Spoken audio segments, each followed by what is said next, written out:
Get ready for game one of our doubleheader for the day. This is a girls-boys doubleheader for this afternoon. Our apologies, we're still hearing music in our headset, so we'll have to get that cut off. That's why we thought we were maybe not on the air yet, and I'm sure Rick will get that taken care of and cut the music to our eardrums here this afternoon. But we're ready for girls basketball, and as we said, game one of a doubleheader today. It's Bryan and Archbold in an NWOAL girls makeup game, and then tonight I'll be heading to Edgerton for a boys makeup game between Pettisville and Edgerton. Joining me today, Suzanne Hollabaugh, and our first live look at a Final Four team from a year ago. That dream season of Bryan took them all the way to the state semifinals and a loss to Cincinnati Purcell Marion. And now here they are with a follow, not a bad second act for this group, where they're coming in 18-1, and a win today would give them at least a share of a would also be, I believe, win number 26, 27 in a row in the league. A very difficult league to navigate. Bottom line, this is a fantastic run for this girls program. Yeah, it absolutely is, and I'm excited to watch them. As you mentioned, we have not had a chance to see them live, so I'm really excited about it. And, you know, Archbold's always Archbold. They're always going to give you a battle, so it should be kind of fun here today. Archbold, a team that's been hovering around 500 all season. They are 10-9. 3-2 in the NWOAL, so for a lot of teams, a pretty okay season. Not by Archbold standards, though. No, you're right. They're used to a little bit more wins and definitely more competing for conference titles. But again, when you talk about Archbold, there is that rich tradition. So I know, Coach Grosjean has told his and emphasized to his girls, hey, they'll come in ready to play, so we have to be ready to match them. And like we said last Saturday when we had an afternoon game, beware of the Saturday afternoon doldrums. Absolutely. You just never know what you're going to get. It's a Saturday afternoon that, the JV game went a little lengthy with the overtime, and so, it's going to be who's going to be ready to play. Going to take a break here on the pregame show. When we come back, our Bryan Ford Lincoln conversation with the head coaches, Todd Grosjean from Bryan, Brian Ziegler of Archbold on B-Rock Sports. Low Insurance Agency. Community means caring for the people we call neighbors and the places we call home. For the past 100 years, Andrews O'Neill & Lowe has been proud to do just that. In partnership with Central Insurance, we're honored by your trust in us to protect your family, assets, business, and everything that matters most to you. Thanks for being a part of our story. We've provided you peace of mind over the past century and look forward to doing the same for the next 100 years. Learn more at andrewsoneillandlowe.com. Hello, I'm Paul Rorig Jr. And I'm Sierra with the Fackler Monument Company in Montpelier, Ohio. Are you searching for a lasting memorial to honor your loved ones? Let us guide you through the entire process of choosing a memorial with compassion and care. Come visit our showroom. We have the largest indoor display in the tri-state area. Fackler Monument Company, where 3 generations of tradition and trust come together. Visit our website at facklermonument.com. We have been serving families in the tri-state area since 1924. And welcome back to the pregame show. Time now for our conversation with the coach, and we are talking with Bryan head coach Todd Grosjean. And, well, Todd, another nice win for the girls last night over Evergreen. What were some of your takeaways from the win Thursday night? Well, we played pretty well, pretty solidly. Didn't get off to quite the start we wanted to, but that credit goes to Evergreen and Brittany Simbolin's kids. They were aggressive. We had a little bit of difficulty keeping them in front of us, and we settled down there towards the middle part of the second quarter, and I think we went in with maybe a 15-point lead, and then the third quarter we addressed that. I think we went on a 12-0 run or something, and it went from 15 to 27 pretty quickly, and from then on we just kind of put it on cruise control and wanted to get out of there without anybody getting hurt. Seems like another balanced attack last night, Todd. Safe to say that's been kind of the storyline most of the year, just good balance for the girls.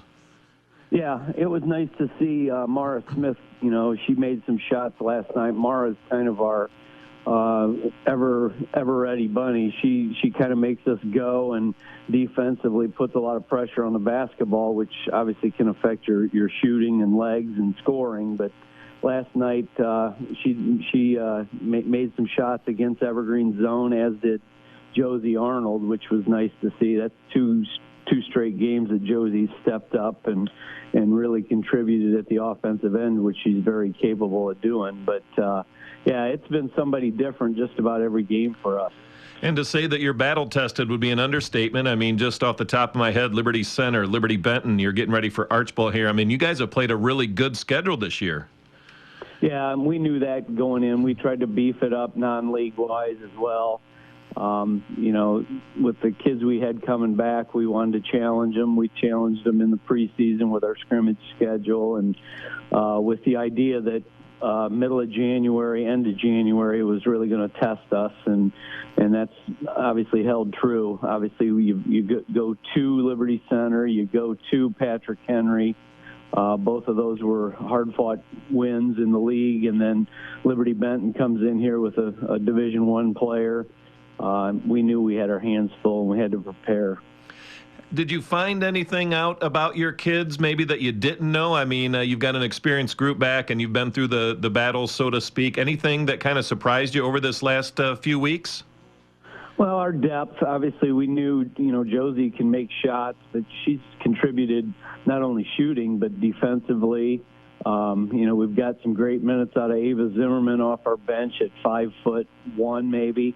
So we're going to need that moving forward, but that was nice to see. We've also got a couple freshmen that have kind of snuck into the lineup in the fourth quarters of games that may help us in the tournament a little bit with depth and foul trouble. But, yeah, really pleased with where we're at, and, you know, knock on wood, we got to stay healthy. That's probably the biggest key. All right, so makeup game for you Saturday afternoon with Archbold. Tell me what you know about them. Well, obviously very good, a very well-coached team. They've beaten Pettisville and Tenora, which kind of gets your attention. You know, they battled Liberty Center for a half and 3/4 of that game. And they've got some players that can make plays, some athletes. The Pedraza girl out front is extremely quick, poses some problems, you know, keeping her in front of us. Sophie Garricky inside is athletic and long. She can shoot it a little bit as well.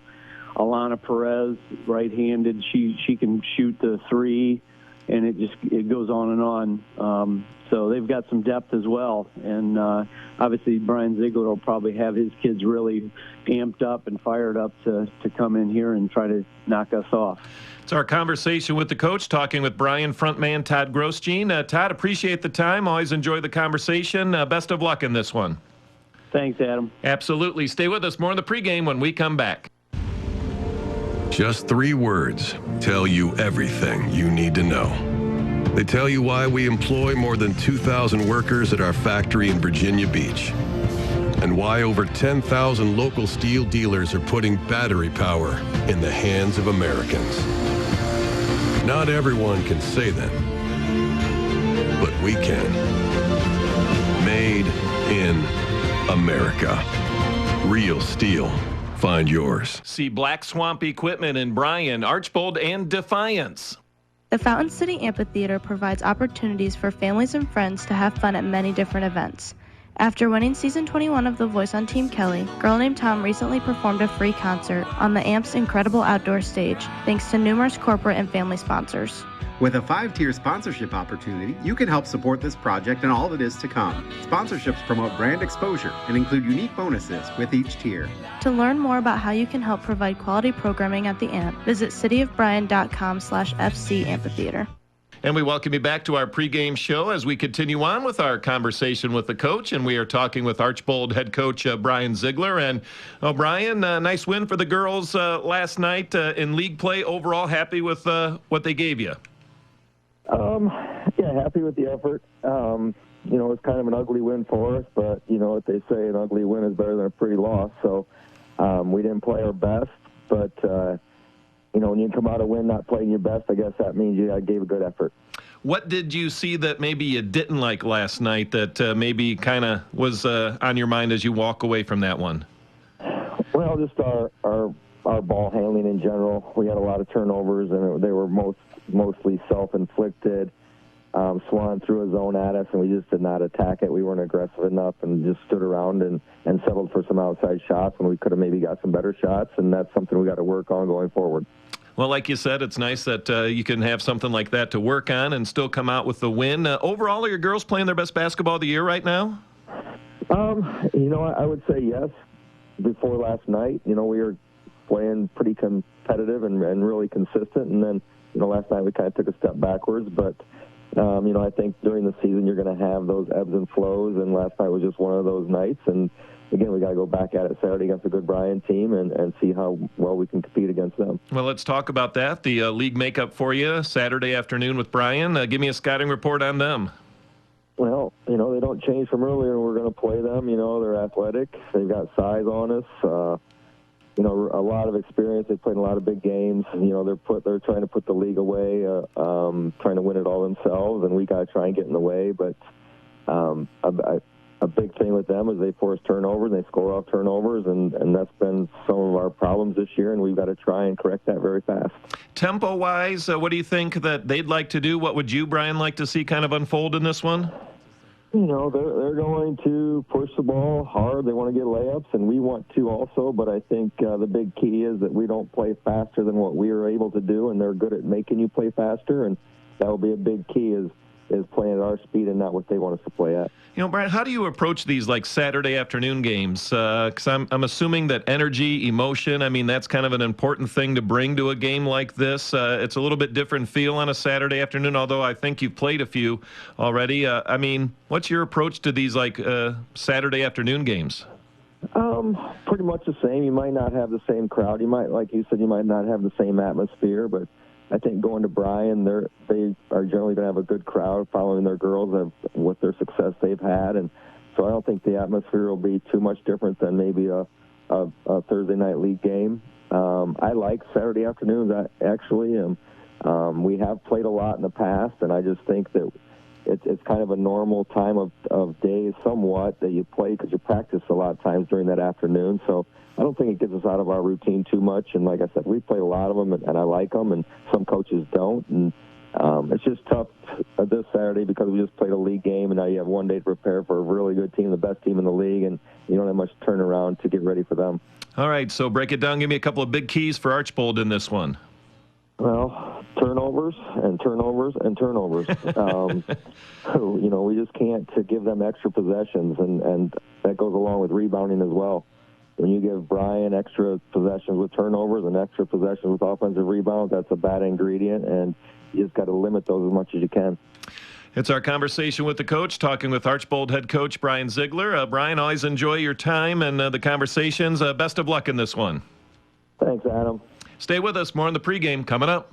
Camco Industries, with facilities located in West Unity, Ohio and Morenci, Michigan, has openings on all 3 shifts for production and assembly operators. We manufacture interior plastic products for the automotive industry. As an operator, you will be required to visually inspect, trim, assemble, and pack parts, as well as label containers. You must be able to pass an entry-level test and a substance abuse test. Camco also has openings for shipping associates, material handlers, and production leads. Camco offers a complete benefit package along with a bonus for the successful completion of probationary status, an attendance bonus, and a referral bonus. If you would like to join our team, please complete an application online at www.kumi-na.com or in person at Camco, 1001 East Jackson Street, West Unity, Ohio, Monday through Friday from 8 a.m. to 4:30 p.m. All rehires will be considered for employment.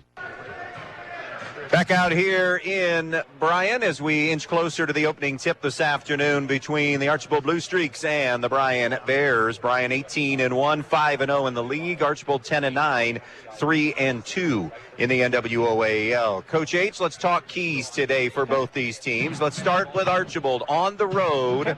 How do they spring the upset and keep Bryan from winning number 27 in a row in the league? They got to take care of the ball against that Lady Bear pressure defense. They've got to be able to keep, I think, the tempo of this game in their favor. I think Bryan likes to get out and go, and I think Archbold's got to pull that back and rein that in a little bit.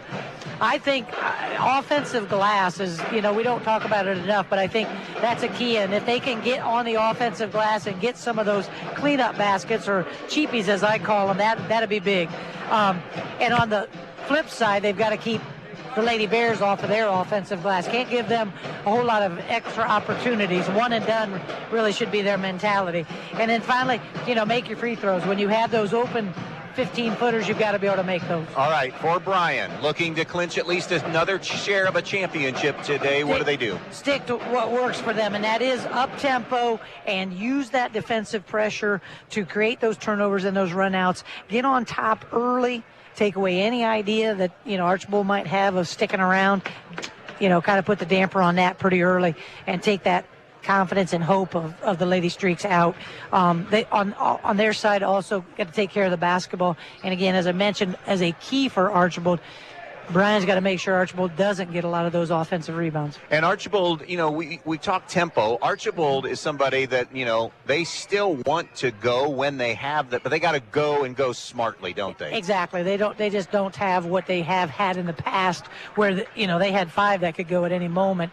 You're right. I think they just have to be a little more choosy on when they do decide to go up tempo. Normally we did, and we mentioned it just briefly there in the open to the broadcast today, talk about those Saturday doldrums, and you always fear that as a coach, and not that, trust me, I played for Todd Grosjean. He fears everything and thinks of everything as a coach. I know that, and still to this day, 30-plus years in. But do you feel a little bit more secure if you're Todd Grosjean because of the veteran group that you're sending out there? Yeah, when I look, and I see that he's got 6 seniors and he's starting all, 5 out of the 6, I think that has to bring a little bit of comfort to him because this is definitely not their first rodeo.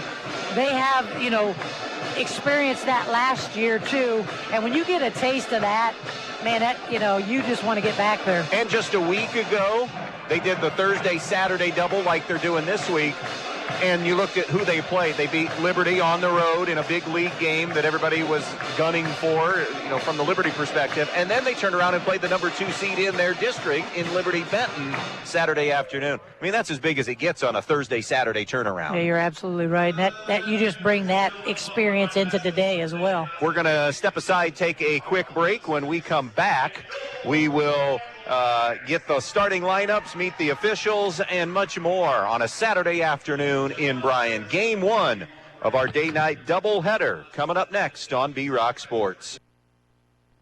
The more your life changes, the more your insurance needs change. See Danielle Van Atta of Danielle Van Atta Agency today. She can conduct a free personal insurance review to help you determine how much and what type of coverage is right for you, with no costly gaps or overlaps. Interested? Phone Danielle Van Atta today at 419-636-0408. I'm here at Fackler Monument in Montpelier, Ohio, with Sierra and Paul Rory Jr., the new owners. But really, Paul, your family has been serving the area for a long time. That's right, Tim. We're the 3rd generation, and it all started with my Grandpa George. Paul, many people are being cremated. Are there memorial options for cremation? Many people still choose a headstone in which the ashes are placed under the monument and sealed within the stone. There's cremation benches where the ashes are placed in the legs of the bench, and there's also columbariums. So, Sierra, there are many shapes and styles to choose from, whether a traditional burial or cremation? That's right, and we understand that it can be a little overwhelming. That's why it's important to come talk to us so that we can guide you with our experience to help you pre-plan. Our experienced team realizes that it's not easy to select a memorial in a time of sorrow, so we invite you to come visit with us as part of your pre-planning. Go online to facklermonument.com to see what we have to offer. The Fackler Monument Company of Montpelier, Ohio, serving families in the tri-state area since 1924.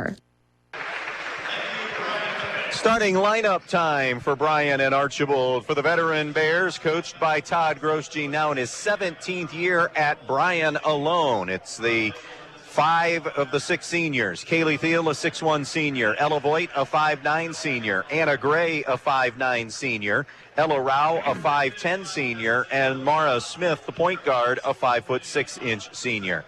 For Bryan Ziegler's Archbold Lady Blue Streaks, Alana Pedraza, a 5'3 junior. Charlie Forward, a 5'7 sophomore. Elena Perez, a 5'1 senior.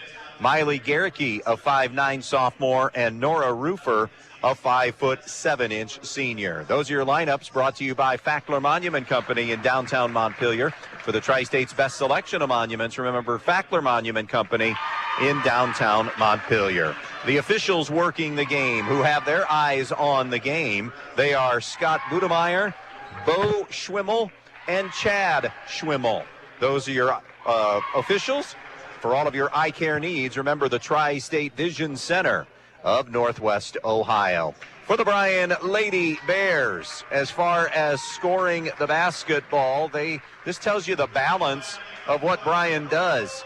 Kaylee Thiel, technically the only double-digit scorer at 12 a game, although Ella Voigt is 9.9, so she does average basically 10 a game. Anna Gray at 7.5 a game. Ella Rao at 8 a game. Mara Smith chips in at 6 points per game. Then you get Josie Arnold off the bench as the top bench scorer at 6 points per game on the season. For the Archbold Streaks, they are led by Charlie Forward at 10 a game. 8 a game for Miley Garricky, 7 a game for Alana Pedraza. Then you look at other scorers on the season. Nora Roofer, a couple of points per game. Elena Perez at 6 points per game on the season. Archbold checks in at 10-9. Bryan 18-1. And again, a win by Bryan today would give them at least a share of an NWOAL championship. They play Swanton on Thursday, and trying to wrap up another outright and another perfect season. A win today would make it 27 straight wins. So that means if they do beat Archbold today and Swanton, that would be 4 straight titles in the NWOAL and 4 straight undefeated seasons as well. And then this is just a terrific group of athletes running through the pipeline on the ladies side of things for sports, because this core group, a lot of them play soccer together, they play softball together. What a terrific group that's happening for Bryan. That's incredible. That is an incredible feat. Liberty Center leading Paulding 34-10 in girls hoops. That at the break. And last we heard, Evergreen had a 31-4 lead at the break on the North Central Eagles. Bryan wins the tip. Smith has it far side against this Archbold man-to-man. Hands it now to Voigt. Voigt into the corner. Smith jacks up a 3. Off the iron, no good. Rebound is fought for on the deck. Scrambling, getting it. Ella Rao comes out of the pack. Can't stick it in from the painted area. And then the board to Archbold and Charlie Forward. Forward on a right-hand dribble. Started to fumble it and lose it again. Now picks it up as she's smothered defensively. Releases it now to Pedraza. They're getting close to 10, and that will be 10. And a turnover on the Streaks. And we mentioned that just not too long ago. You got to be able to handle that pressure. And that pressure right there was just man-to-man pressure. That was an outstanding job by the Lady Bears. Voigt on the far sideline to inbounds to Smith. Left to right come the Bears into their second half-court set. To the post it goes to Theo. Oh. Give and go back to Ella Voigt on the cut, the lay-in, and Voigt gets Bryan on the board. What a pretty cut and pretty pass. 2-0 Bryan with the lead. They're going to go with that three-quarter court pressure. Here's Pedraza across the timeline, and on a bounce pass, it is kicked away by the Bears, so Archbold will keep possession. Man, I'm still looking at that pass in my mind. That was beautiful. Patrick Henry, a 53-15 lead on Lipsick.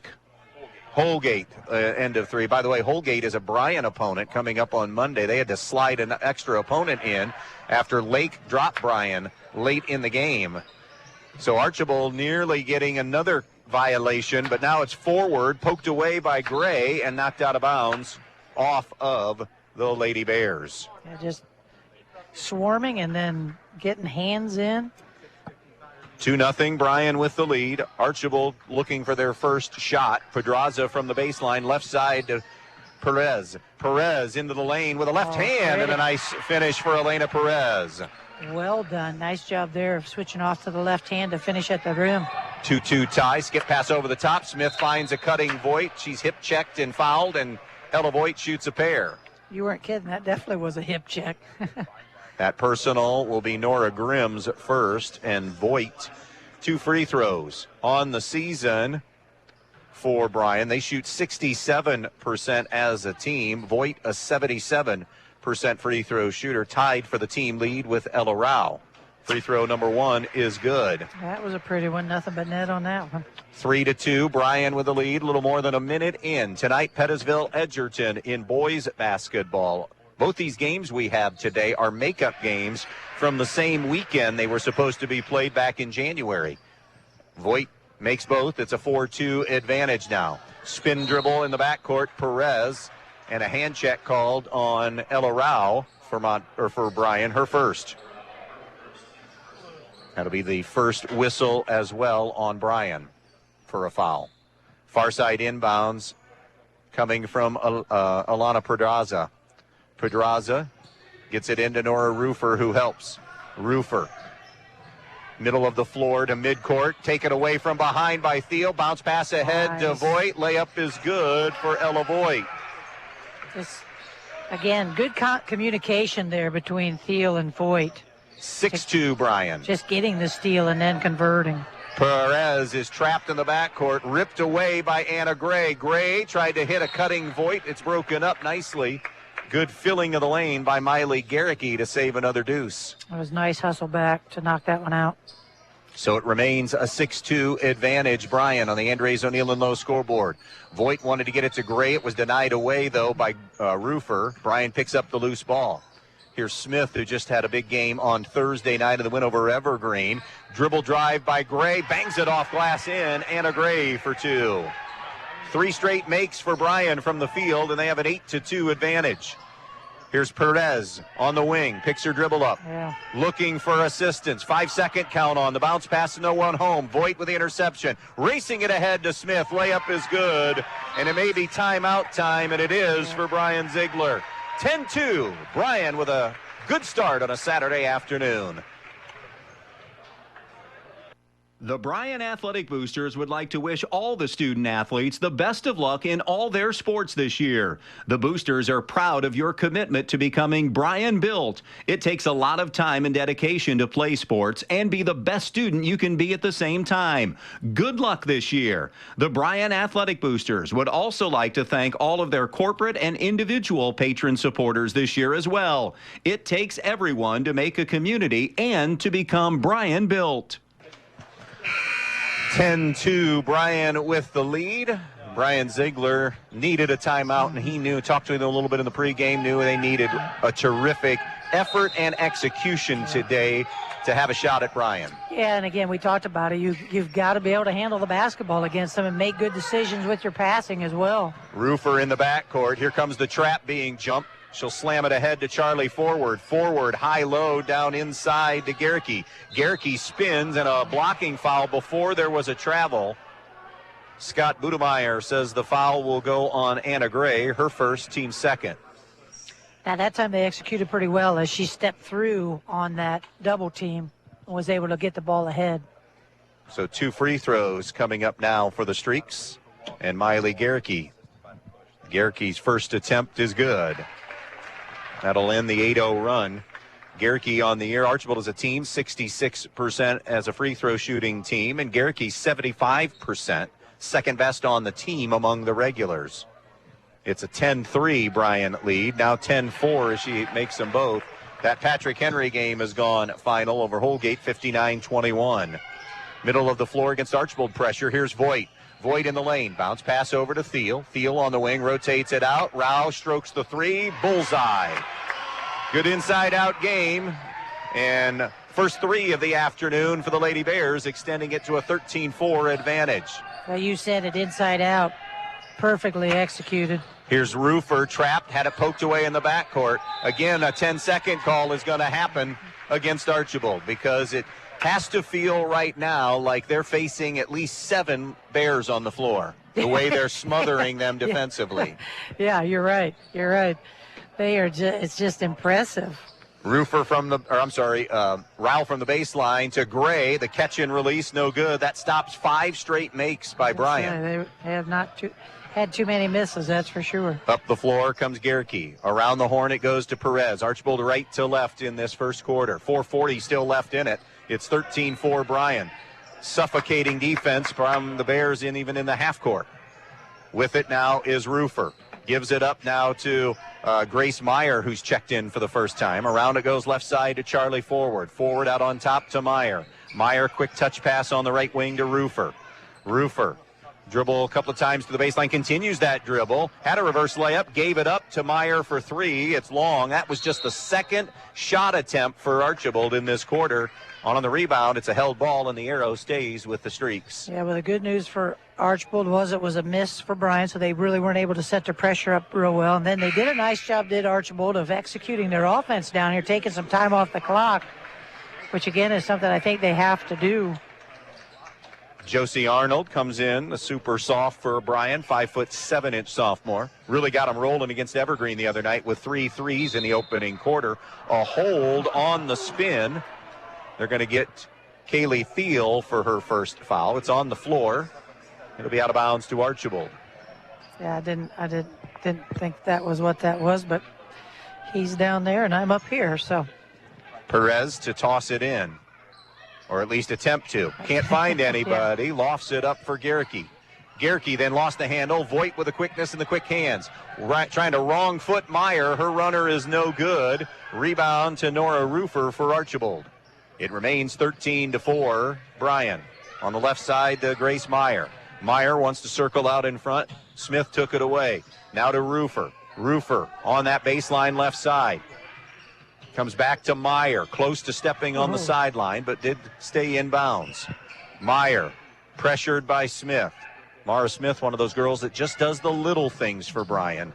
And the dirty work, handles the basketball, that sort of thing, distributes and facilitates. Here's forward, best scoring threat on the team, especially going downhill, and got downhill to the rim for 2. She did, and did a nice job of getting that bunny to go up and in, because she a little bit of contact there, but she fought through it. Off the pull-up, Josie Arnold, a little too strong. Bryan has now missed 3 straight shots after hitting 5 in a row. Up the floor, Smith the deflection out of bounds. It'll stay with Archbold. And Archbold has to continue to hope for that and defend for that, because that way they, again, can't set that pressure up. Anna Gray returns for Bryan. Alana Pedraza comes back in for Archbold.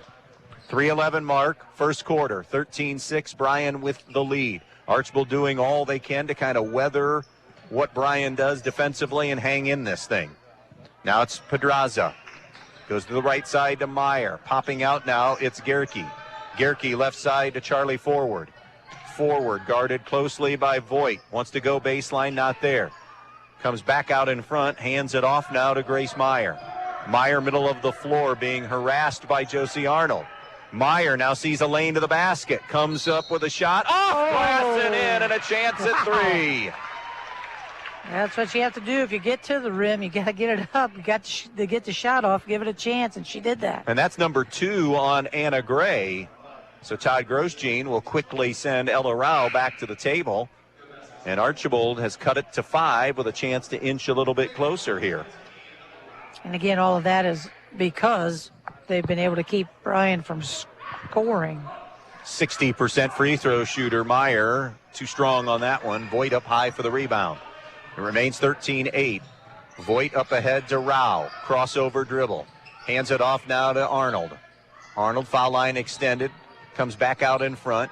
Gives it up now to Rao.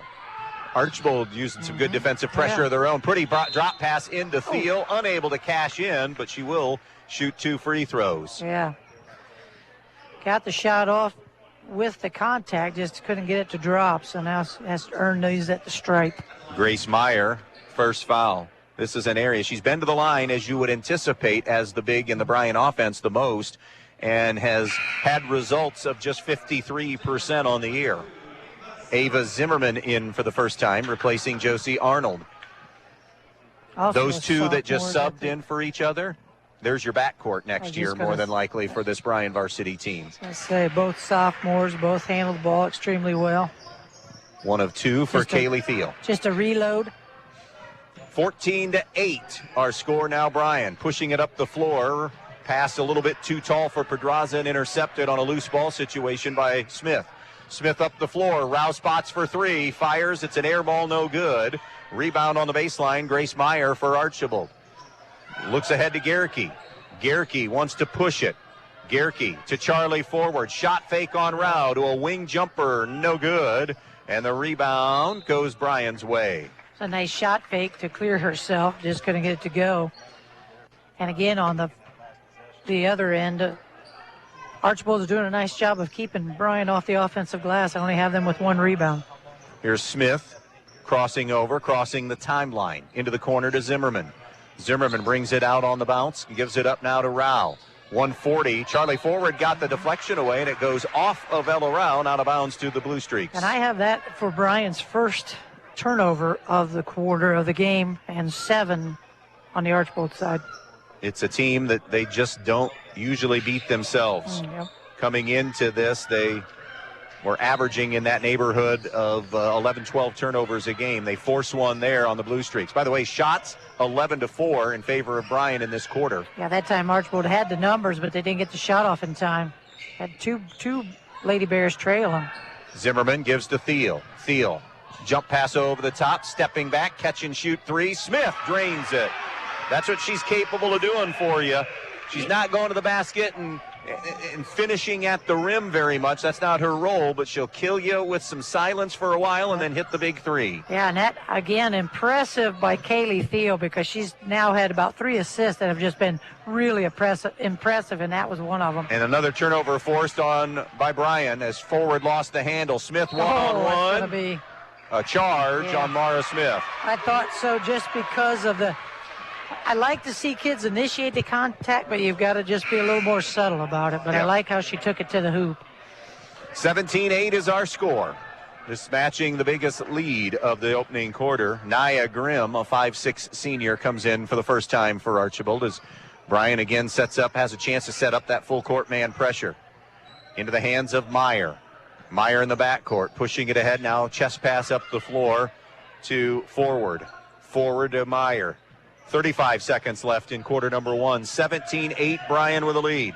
Double team between Voigt and Zimmerman. Held ball and another Archbold giveaway because the arrow favors Bryan. That's 9 first quarter turnovers on the Blue Streaks. Remarkable, they're only down 9. That's a good point, because that's 9 less shot attempts you've had. Checking in for Archbold. Meyer goes out. Elena Pedraza is back in. Final half minute of this opening quarter. 17-8 Bryan on the Andres O'Neill and Lowe scoreboard. Here's Smith, gives it up to Rao. Trap coming on her, goes back to Smith. Smith, runner off glass, too strong. Rebound Archbold, Charlie forward. Now the Blue Streaks looking to push with Perez. Bryan is back though like they normally are, transition D. Final 10 to shoot. Here's Charlie forward. Back cut, looking for Garricky, just unable to make the connection, and that's the 10th turnover. But you mentioned, didn't make the connection, but it was the right pass. It just didn't get there. Josie Arnold in for Avery Brown, who had been in for a few moments. She read it, and her teammate didn't. Here's Kaylee Thiel into Mara Smith. Smith with 4, with 3. Smith gives it up. Arnold hoists the 3. Off the iron, no. That'll do it for quarter number 1. After 1, Bryan 17, Archbold 8. You're listening to high school girls basketball on a Saturday afternoon on B-Rock Sports. Camco Industries, with facilities located in West Unity, Ohio and Morenci, Michigan, has openings on all 3 shifts for production and assembly operators. We manufacture interior plastic products for the automotive industry. As an operator, you will be required to visually inspect, trim, assemble, and pack parts, as well as label containers. You must be able to pass an entry-level test and a substance abuse test. Camco also has openings for shipping associates, material handlers, and production leads. Camco offers a complete benefit package along with a bonus for the successful completion of probationary status, an attendance bonus, and a referral bonus. If you would like to join our team, please complete an application online at www.kumi-na.com or in person at Camco, 1001 East Jackson Street, West Unity, Ohio, Monday through Friday from 8 a.m. to 4:30 p.m. All rehires will be considered for employment.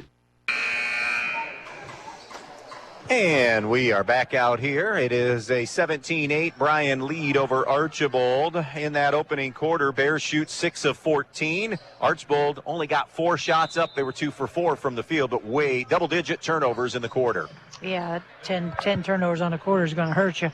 But again, you mentioned it, only down 9. Archbold possession, picking up their dribble. With the basketball, left side is Garricky, has it poked free, and it comes up Bryan. Ella Rao to Josie Arnold, throws over to Mara Smith on the left point. Not a good sign when you're on pace for 40 turnovers in a game. No. To the baseline, it's Ella Rao, gets a low ball screen, pick and roll, denied away nicely by Garricky. Great job there. That was terrific defense. Rao forced the pick and roll that time. Perez over to the left side to Charlie forward. Top the key to Nia Grimm. Grimm ball reversal right wing to Pedraza. Pedraza comes out in front. Wants to go back to forward and denied away off of Ella Rao, so it'll stay Archbold.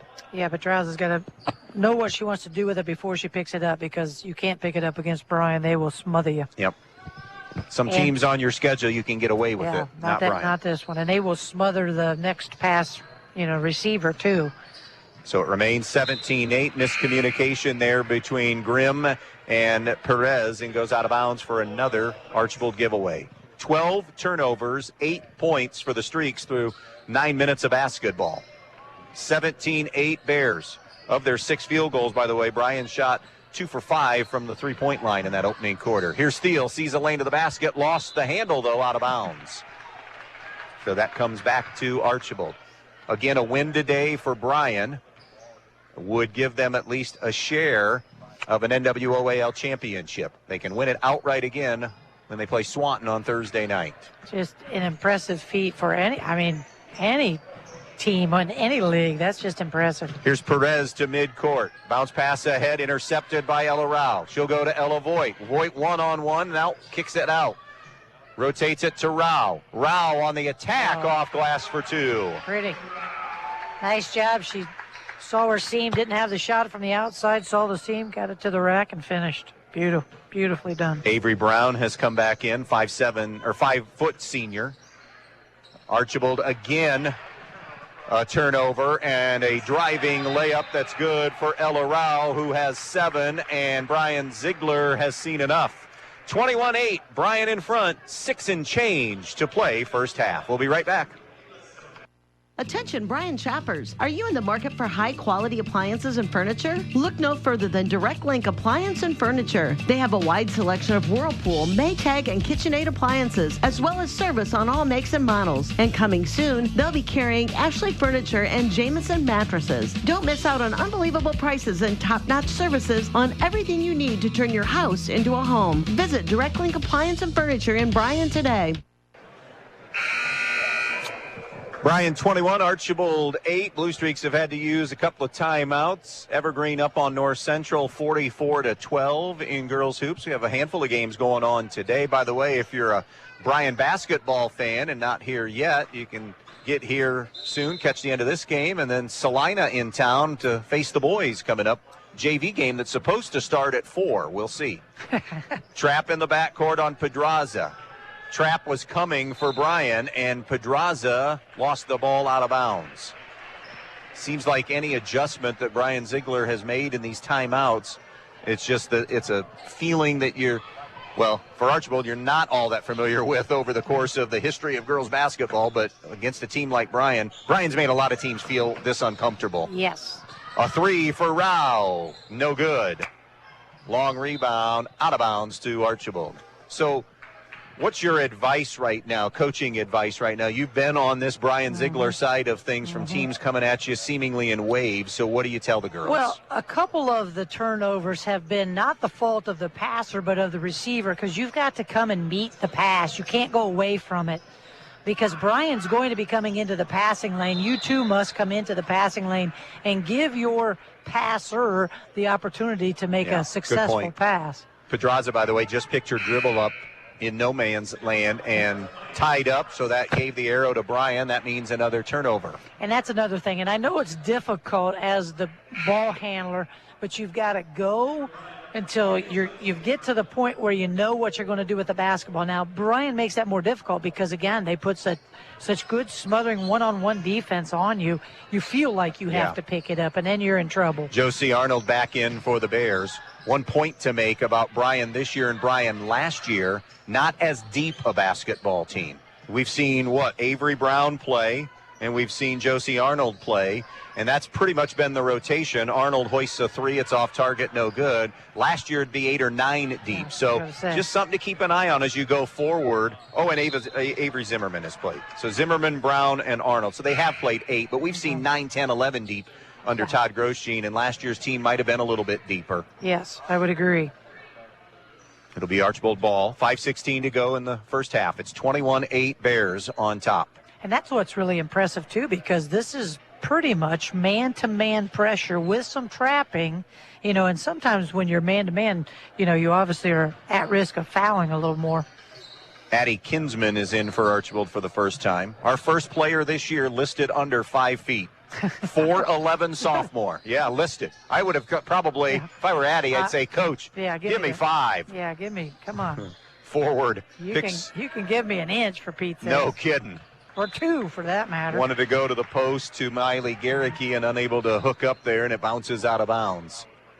So it'll come back over to Bryan, trying to extend this 21-8 lead. Looking for win number 19 on the year and 27 in a row in the league. Inside for Thiel, broken up that time. That's a pass that Mara Smith would like to have back, I think. Yeah, she's trying to throw that into 3 blues. That's not going to work, like ever. We have a jump ball that'll go Archbold's way.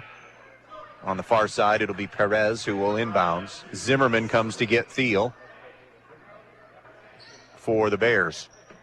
So going with that little smaller, quicker lineup now. Inbounds to Kinsman. Kinsman across midcourt. Bounce pass left side to forward. Archbold still only 4 shot attempts in more than 11 minutes of basketball. Yeah, I don't have them for 1 this quarter. No, they don't. You're right. Here's Kinsman, middle of the floor. Spinning left. Kinsman left point. Yeah, 5-second count. Picks her dribble up, goes far side to Perez. Perez, guarded by Arnold. Bounce pass back to the left now to Nia Grimm. Down inside, Garricky, who lays it in. Miley Garricky. They see with Thiel out and the size out, they're going to maybe attack the glass, and that was well done.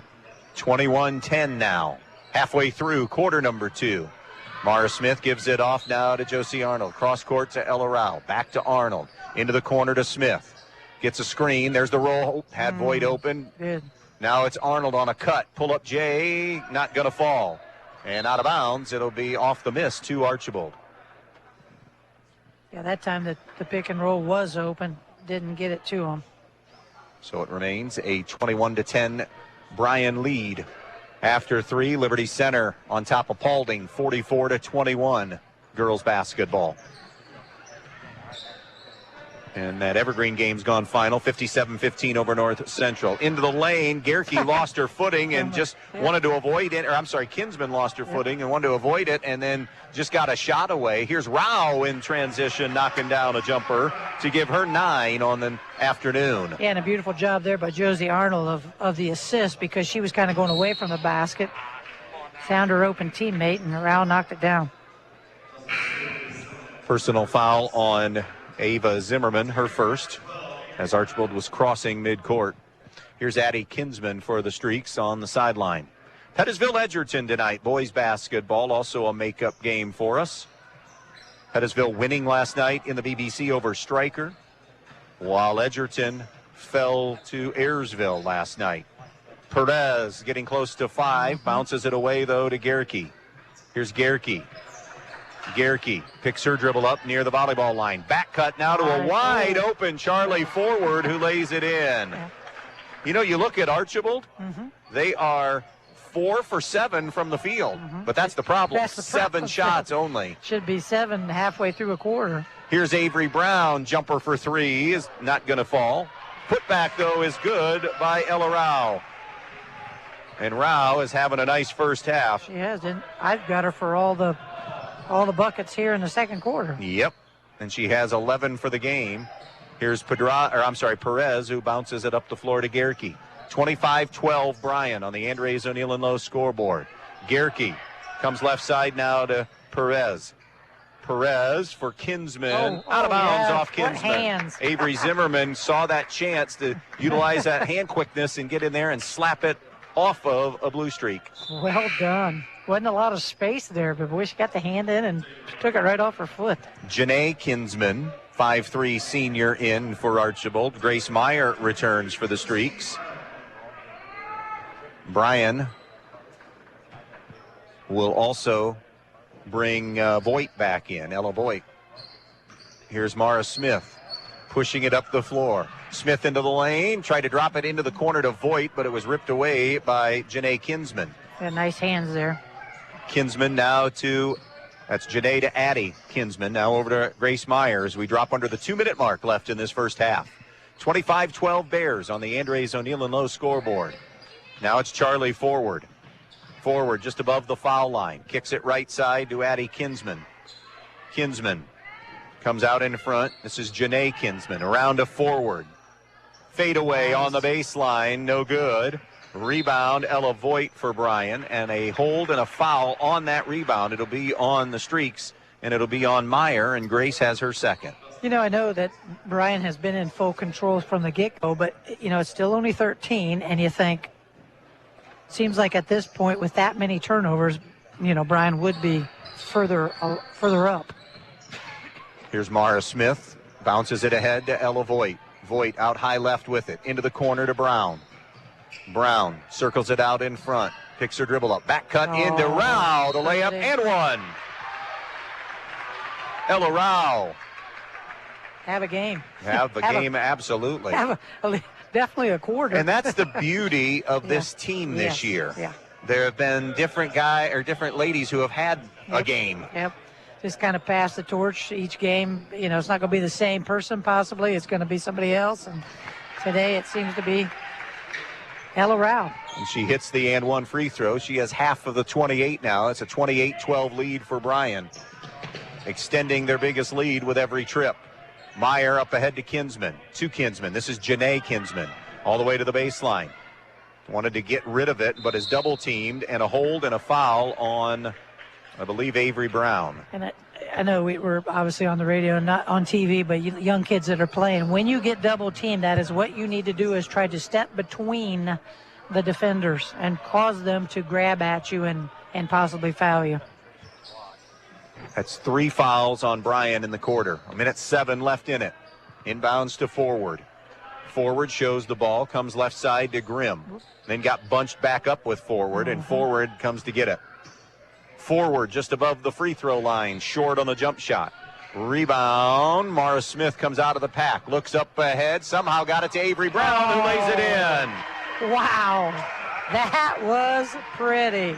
Just feathered it over the top. 30-12. 40 seconds to play in the half. Here's Kinsman to the high post to Grimm. Puts it on the deck, spin move back, traveled with a basketball, yes. So that'll be another giveaway for the Streaks. I'm still caught up in that pass. That was beautiful. Ava Zimmerman is in for Josie Arnold for Bryan. Archbold going to counter with Nora Rufer coming back for Charlie forward. See what Bryan elects to do with a half minute to play in this first half, and firmly in control of this one, up 30-12. Smith across midcourt. Rotates it ahead to Voigt. Voigt with 20 on the clock. Voigt splits through a double team. Jump stop. Jumper from 10 is short off the front rim. Rebound is going to be grabbed by Kinsman. To Rufer. Ahead to Meyer, who is going to get a layup. Grace Meyer sticks it in. She has 4. 30-14. 3, 2, 1. And that shot wouldn't have counted, so that's going to do it for one half of basketball. We go to the locker room with a number 7 ranked team in the state in Division II, the Bryan Lady Bears. On top of this one over Archbold, 30-14. We'll be back with the main stops of Northwest Ohio halftime show in just a moment. Beat the chill at Knocking Point Outfitters. Thaw heating products, rechargeable seats, hand warmers, and heated wraps for cold weather comfort. Grab a gift card for the perfect outdoor gift. Visit them on County Road 17, just south of US Route 6, outside of Bryan. Knocking Point Outfitters, your warmth destination.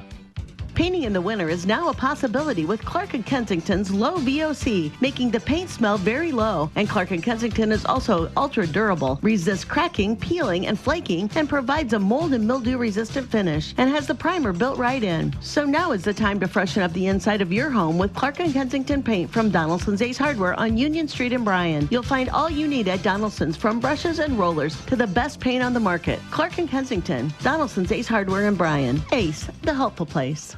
When you're inside this winter, you want to not only be warm, but also have great indoor air quality. Well, Stark's Plumbing and Heating Services features it all with Lennox and iWave. iWave safely treats the air throughout your home, plus kills mold, bacteria, and viruses. It also reduces odors from pets and cooking, reduces allergens, smoke, static electricity, and dust in the air. And best of all, no maintenance, no bulb, no other parts to replace. Check out Stark's at starksphs.com or phone toll-free 1-800-329-4040.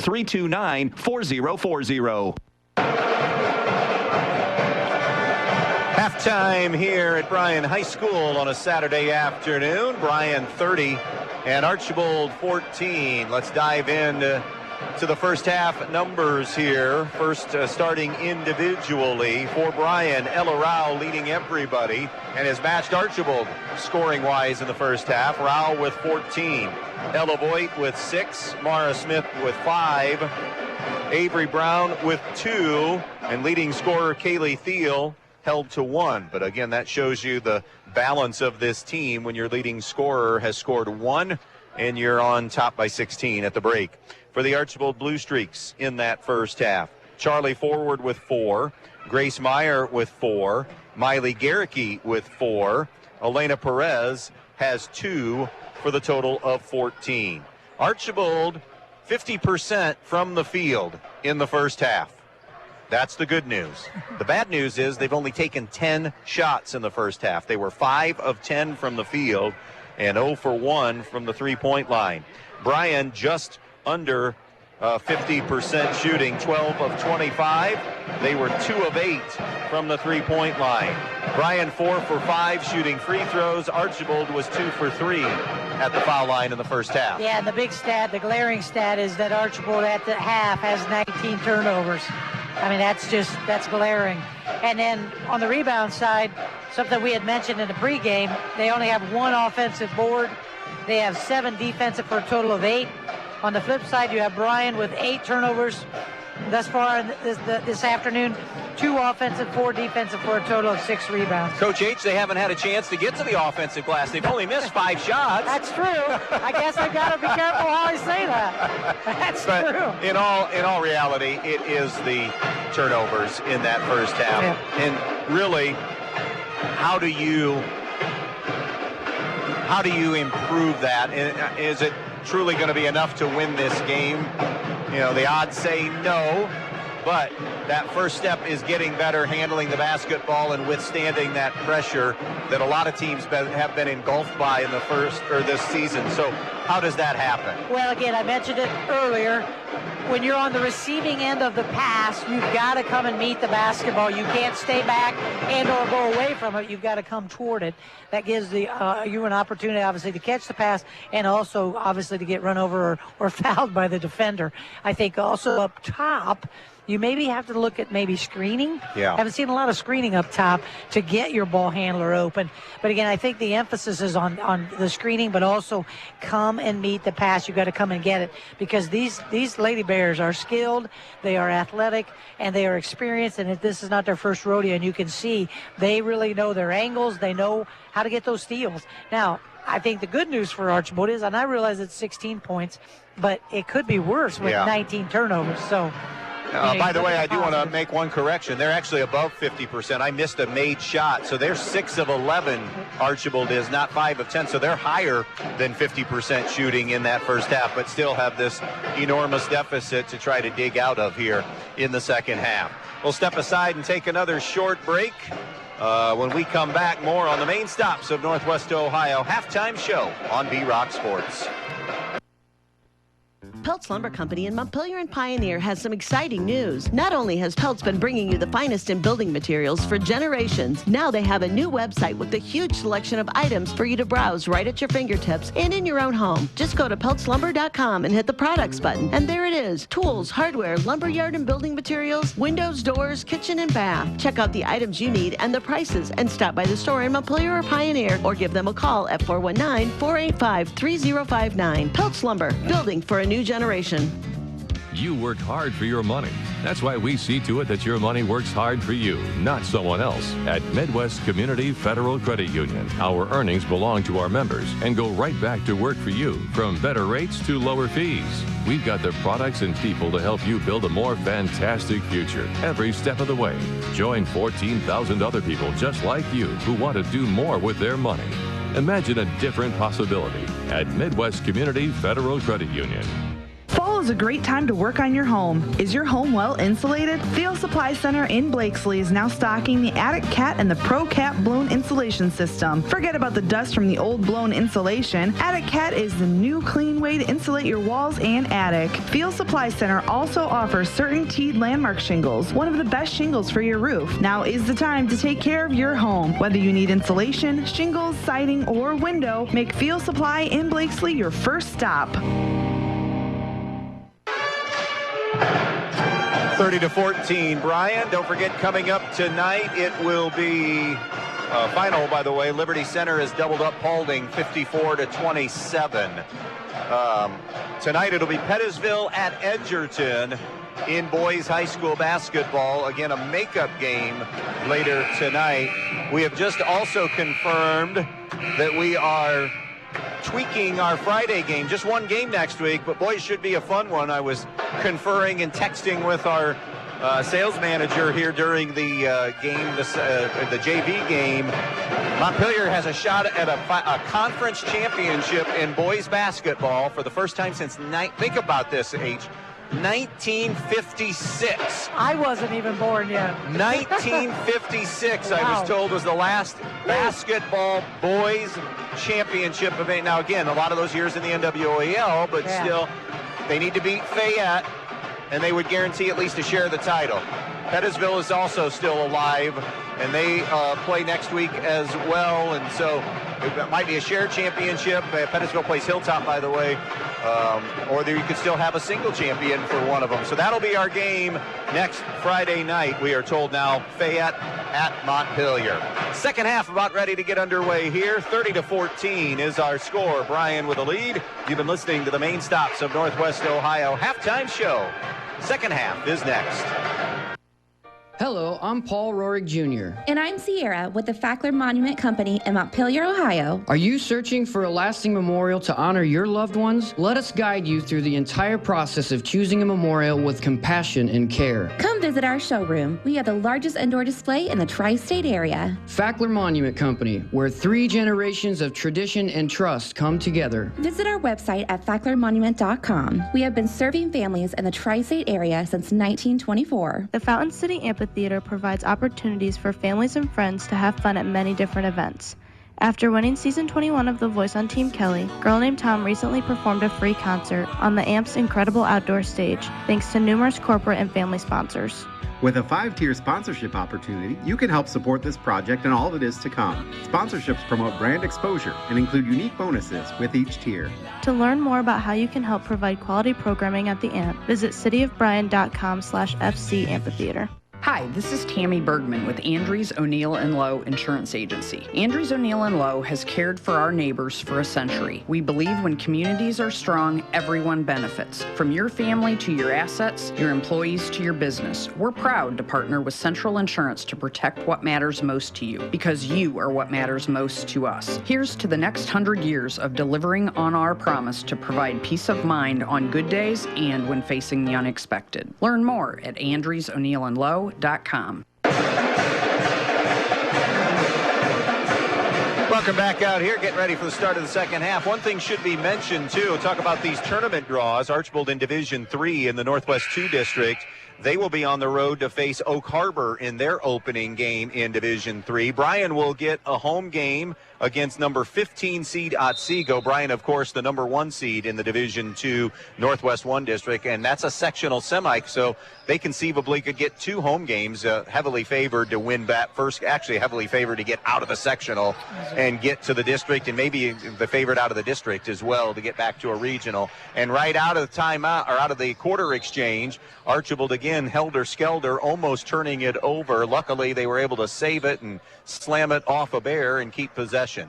Yeah, we called that one just right. Helter-skelter, but saved possession. Pedraza, back cut for Charlie Forward. Forward banging her way to the basket, no good. Rebound, though, offensively put back up and in by Miley Gerke. Gerke has 6 now to lead the Blue Streaks in scoring, and it's 30-16. Stepping out of bounds on that far sideline was Anna Gray, who really feels like she hasn't gotten in any kind of rhythm, and that's not because of, yeah, it is because of fouls. I stand corrected. She had 2 in that first half. Yeah, she is, you're right. She has just not been able to find a groove. Inbounds from the side, comes to near midcourt to Gerke. Gerke across midcourt, trap coming. Spins away from it, now goes to Charlie Forward. Forward high on the left side on the Golden Bear, and then goes to the post, the high post, and the turnover, near turnover. It is a turnover force because Bryan has the arrow after Kaylee Thiel played good defense. Smooth, just a smooth. I've been really kind of focused on her, just defensively, just because she's the one that kind of comes in traps, and she just is deceptively quick and smooth. Voigt gives to Gray. Gray now to Rao, and the one person you don't want to leave open for a 3 is Ella Rao, but they do survive it. Archbold does, because it's a missed 3. She played well today, scored a lot. Pull-up jumper, Perez. That shot partially blocked for 3 by Ella Rao. Now it's Ella Voigt up ahead to Thiel, running the floor. Didn't catch it cleanly. Still gathered it, though, and gathered herself and laid it in. Yeah. I'm surprised she had that much time to be able to gather it up and shoot it. 32-16, Bryan on the Andres O'Neill and Lowe scoreboard. 6.5 to go in quarter number 3. Here is Nora Rufer across midcourt, traveled with the basketball, trying to split through the double team. Shuffled the feet. And that's the right move to do, but yeah, obviously don't move your feet. You gotta keep one pivot foot down and step through. Coming across for Bryan, right to left. Mara Smith up ahead now to Ella Rao. Ella Voigt over to Ella Rao to Smith. Smith comes back now to Rao. Rao, dribble drive, kicks it into the corner to Gray. Gray, nice job showing the ball and then getting to the rim and laying it home. And then terrific ball athletic positioning or move to the basket and then to finish that shot. That was well done. 34-16, bounce pass Perez, threw it wide of Grimm and out of bounds, or of Rufer and out of bounds. I didn't think there was any touch there by Bryan. Mara Smith into the back, or into the front court on the dribble. Gives to Rao. Rao top the key to Voigt. Voigt snaps it left to Rao. Archbold down 34-16. Rao bounce pass for Voigt, intercepted. Tried to get it through too many hands there. Yeah, a little too unselfish. She had the shot. Rufer got the interception. Now at the other end, Gerke on the post lays it in. And Miley Gerke has 8. 34-18. Here's Rao knifing her way to the basket and knocking it home. Just such great body control by both Voigt and Gray on the last possession of getting to the rim and finishing. That's 8 now for Ella Voigt. Here comes Perez across midcourt. Perez to the high post to Gerke. Gerke at the foul line dumps it right to Pedraza. Pedraza, pull-up jumper from 17 is short. Rebound Bryan. Smith up the floor to Voigt running ahead. Voigt to a trailing Thiel who lays it in. Bryan has hit 4 in a row from the field and 4 of 5 here in the third quarter. Yeah, and that's 3 passes now. They're going to be stuck in my brain all day long. That was a beauty. 38-18. Trap on the baseline. Rufer slams it off Thiel's feet and out of bounds. Possession still to Archbold. Gosh, that's like I said, 3 passes now that just have been beautiful. Inbounds Perez. Perez elbow extended top the key and around it comes to Forward. Forward a shot fake. Attacks baseline and then lost the handle out of bounds. Turnover back to Bryan. 38-18 Bears. 4:20 left third quarter. Saturday afternoon, first of 2 today. We'll be back at it tonight for Pettisville Edgerton in boys basketball. Here's Smith. Set play for Voigt. Over the top, lays it in. Beautiful back screen to free up Voigt, and Smith found her nicely. Just what execution. Perez's pass tipped, intercepted, and then a hold. That's probably a good hold by Archbold because that's saving a layup. Yeah. great execution, and you know, I'll let you go. Timeout, Brian Ziegler. We'll come back to that point in a moment. 40-18 Bears midway through quarter number 3. Are you ready to tackle your next projects with the best equipment in town? Then look no further than Black Swamp Equipment, serving Bryan, Archbold, and Defiance. Right now, we have incredible deals on steel chainsaws. Whether you're a seasoned pro or a weekend warrior, Steel has you covered. And that's not all. Need to chip or split that wood? We've got you covered with wood chipper and wood splitter rentals too. But wait, there's more. Our Milwaukee tool sale is happening now. Upgrade your tool kit with top quality Milwaukee tools at unbeatable prices. Stop in or give us a call to discover everything that's on sale. Black Swamp Equipment. Locations in Bryan, Archbold, and Defiance. Bryan in control, 40-18 to your point. Well, I just wanted to say that Bryan got off to a good start in the first quarter. So their energy was there, and now the energy is back in the third quarter. They have come out of halftime with the same great energy.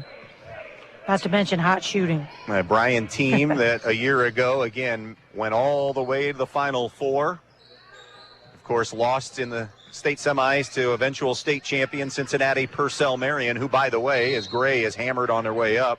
Purcell Marion, that was a 25-3 team last year. So they are 43-4 over the course of the last 2 years. So Purcell Marion, number 1 in the state again this year in Division II. So if Bryan continues on down that path, there would be a matchup somewhere, more than likely with Purcell Marion. Rematch collision. First free throw on the way is going to be good for Anna Gray. Got the home roll on that one. 5 for Gray. She shoots one more. 41-18 Bears. It has been a fun, well, you know, the years that Todd has been here, Todd Grosjean, successful years, right? Yes. There have been very few, quote-unquote, down seasons for Bryan, but really with this group of seniors has really elevated things. Intercepted by Kaylee Thiel all the way to the basket. The driving layup is good for Thiel for 2 more, and they have made 6 of 7 in this quarter. I was going to say, and they're all right at the basket. I'm running out of space. 43-18. Forward flips it up, no good for the Blue Streaks. Tracked down in the corner by Mara Smith. Smith up ahead to Thiel. Thiel to the rim, layup no good, partially blocked. Forward the rebound for Archbold. Now looks ahead to Pedraza. 3-minute mark left in this third. And Bryan just makes it look so easy. Yeah, you almost say effortless, but we know that's not the right word because they play with effort. Yes, they do. But they just know what spots to be in. Pass to the post, didn't have a chance. It was short, intercepted, up ahead to Gray. Gray layup is good. For those of you wondering, 35 is the magic number to get a running clock game. We're at 45-18 right now. So once you hit 35, it becomes a running clock. 2.5 minutes left in this one. Here's Pedraza out on top now to Gerke. It was 30-14 at the half. That's what I was just looking to see what it was at the half. Short on the runner by Pedraza. Offensive rebound, though. Archbold forward for 3. That's a brick. And the rebound, Thiel snaps it ahead to Voigt. Voigt didn't catch it cleanly, but gathered herself, gathered the basketball. And at times, this is felt like open gym. It really has. Summer open gym, turning it over and turning it into runouts. Because all but one of their shots has come within the 3 to 5 range. By the way, there's a Miller girl on this team that's down there, Emmy Miller. Her uncle I played with, Buzz Miller, scored like 45 in a summer open gym. But again, it was, I need to finish that story. Shot blocked, but gathered and put back up and in by Gerke. It was a 5-on-4. Oh. The other team had a kid foul out in summer league and nobody was left to play. So Buzz goes for 40 plus in a 5-on-4.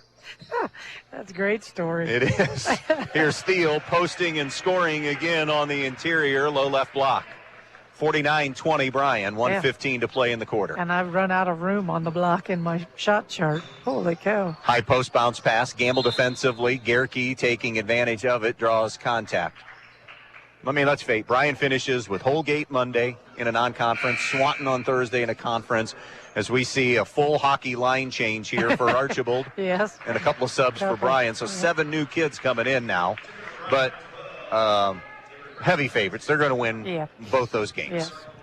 And they're going to walk into the postseason more than likely at 21-1 and wearing the tag of heavy favorite. You're the 1 seed and number 7 in the state. And that's something worth having a discussion about, because last year, not that they weren't hunted, but you're a Final Four team coming back through the district and regional again. You're definitely the hunted this year. You didn't maybe have the target last year. Now you have the target. Turnover forced by Bryan and then given back because Steele couldn't bring it in, they say. So it's going to be a turn. I know you're thinking takedown, but. Well, and I'm also thinking she was dribbling. Oh. I thought the dribble, it definitely could have possibly been a foul, but I felt like she got a dribble there and saved herself. Let's not turn into a fan base that argues when it's a 30-point game. Yep. I know. Nope, I know you're not. Meyer, jumper good.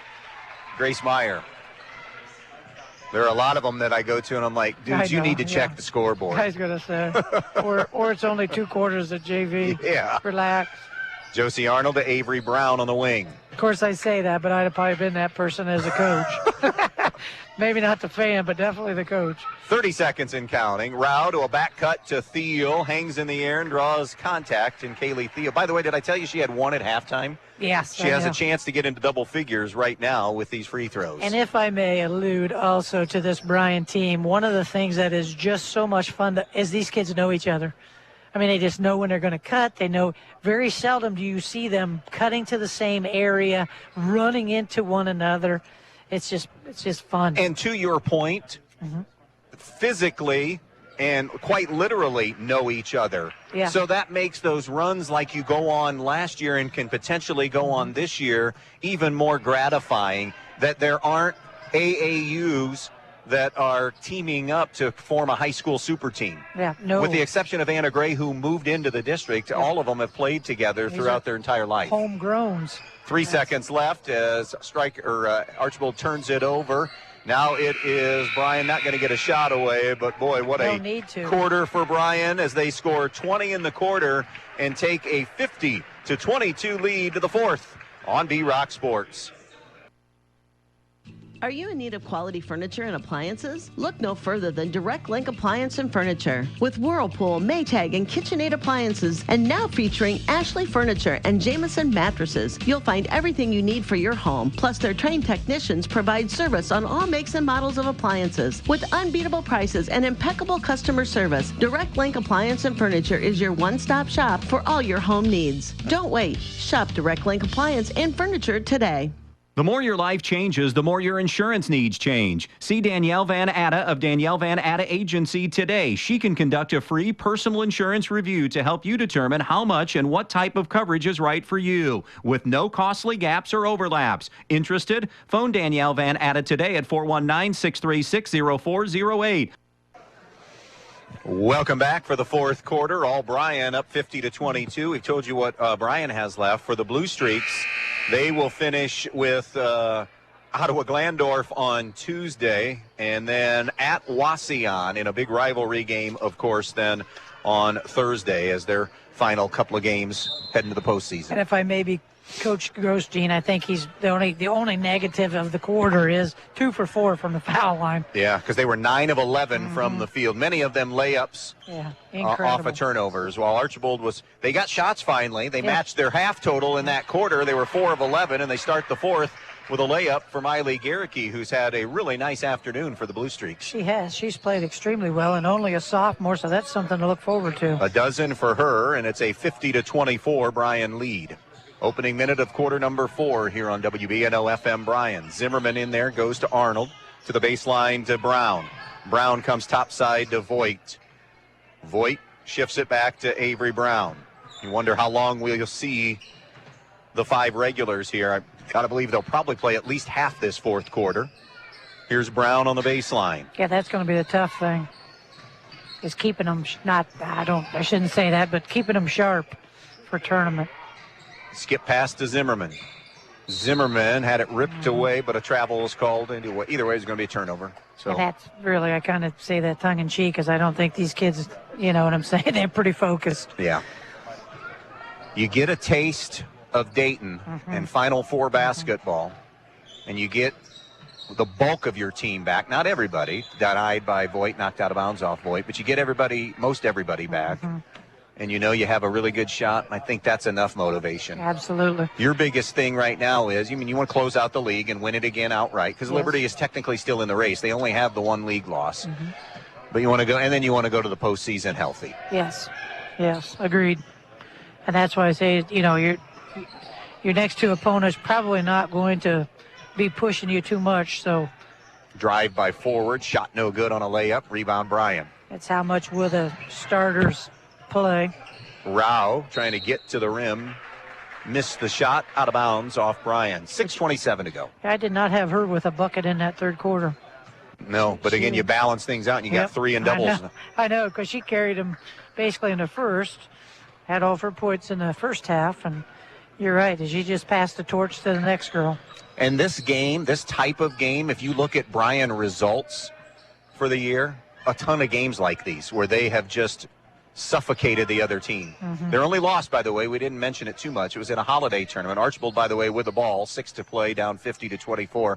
They lost to Notre Dame Academy back in right before Christmas. I couldn't remember who the loss was to. And then I knew turned it was around, a tournament, but I wasn't sure. Turned around and won the consolation game, and then won the Lady Bears holiday tournament that they had right after Christmas. Here is a near turnover, a save by Kinsman, tapping it back to forward. Stops on the elbow, 15-footer, no. Rebound, tie up, jump ball, arrow goes Bryan's way. Nice job there by forward. She, again, took it into the dribble, but didn't go completely into the defender and just couldn't get the shot to go. And she too is a sophomore, so. Up ahead now, Rao for Bryan. Picks her dribble up top the key. Goes right side to Avery Brown. Brown gets a high screen from Rao. Shuffles it off now to Voigt. The regulars that are on the bench right now for Bryan, I would be stunned if I see them come back in now. Agreed. Brown to Voigt. And that's who's on the bench. Thiel is on the bench right now. Mara Smith on the bench, the two starters. Here's Anna Gray out to Ava Zimmerman. 3 minutes into this fourth quarter, 50-24 Bryan. Bears basketball. Another thing that impresses you about them is how they handle the basketball. Yes. You can get into that delay game and be very confident. Yes, you can. Just Gray had it deflected away by forward. And they make good, it's also not just the individual ball handling, but it's also the decision making on where to throw the pass and where to put the pass, and that's impressive as well. Sometimes that doesn't get emphasized enough, is where the pass needs to go. Outside hand, away from the defender. That's a good point. Here's Ella Voigt out high. Goes left side to Brown. Brown gives to Gray. Trap coming from behind. Gray had it knocked free, but able to reclaim it. Gray close to 5. Timeout, Todd Grosjean. 4:29 to play. 50-24 Bears. Back in a moment.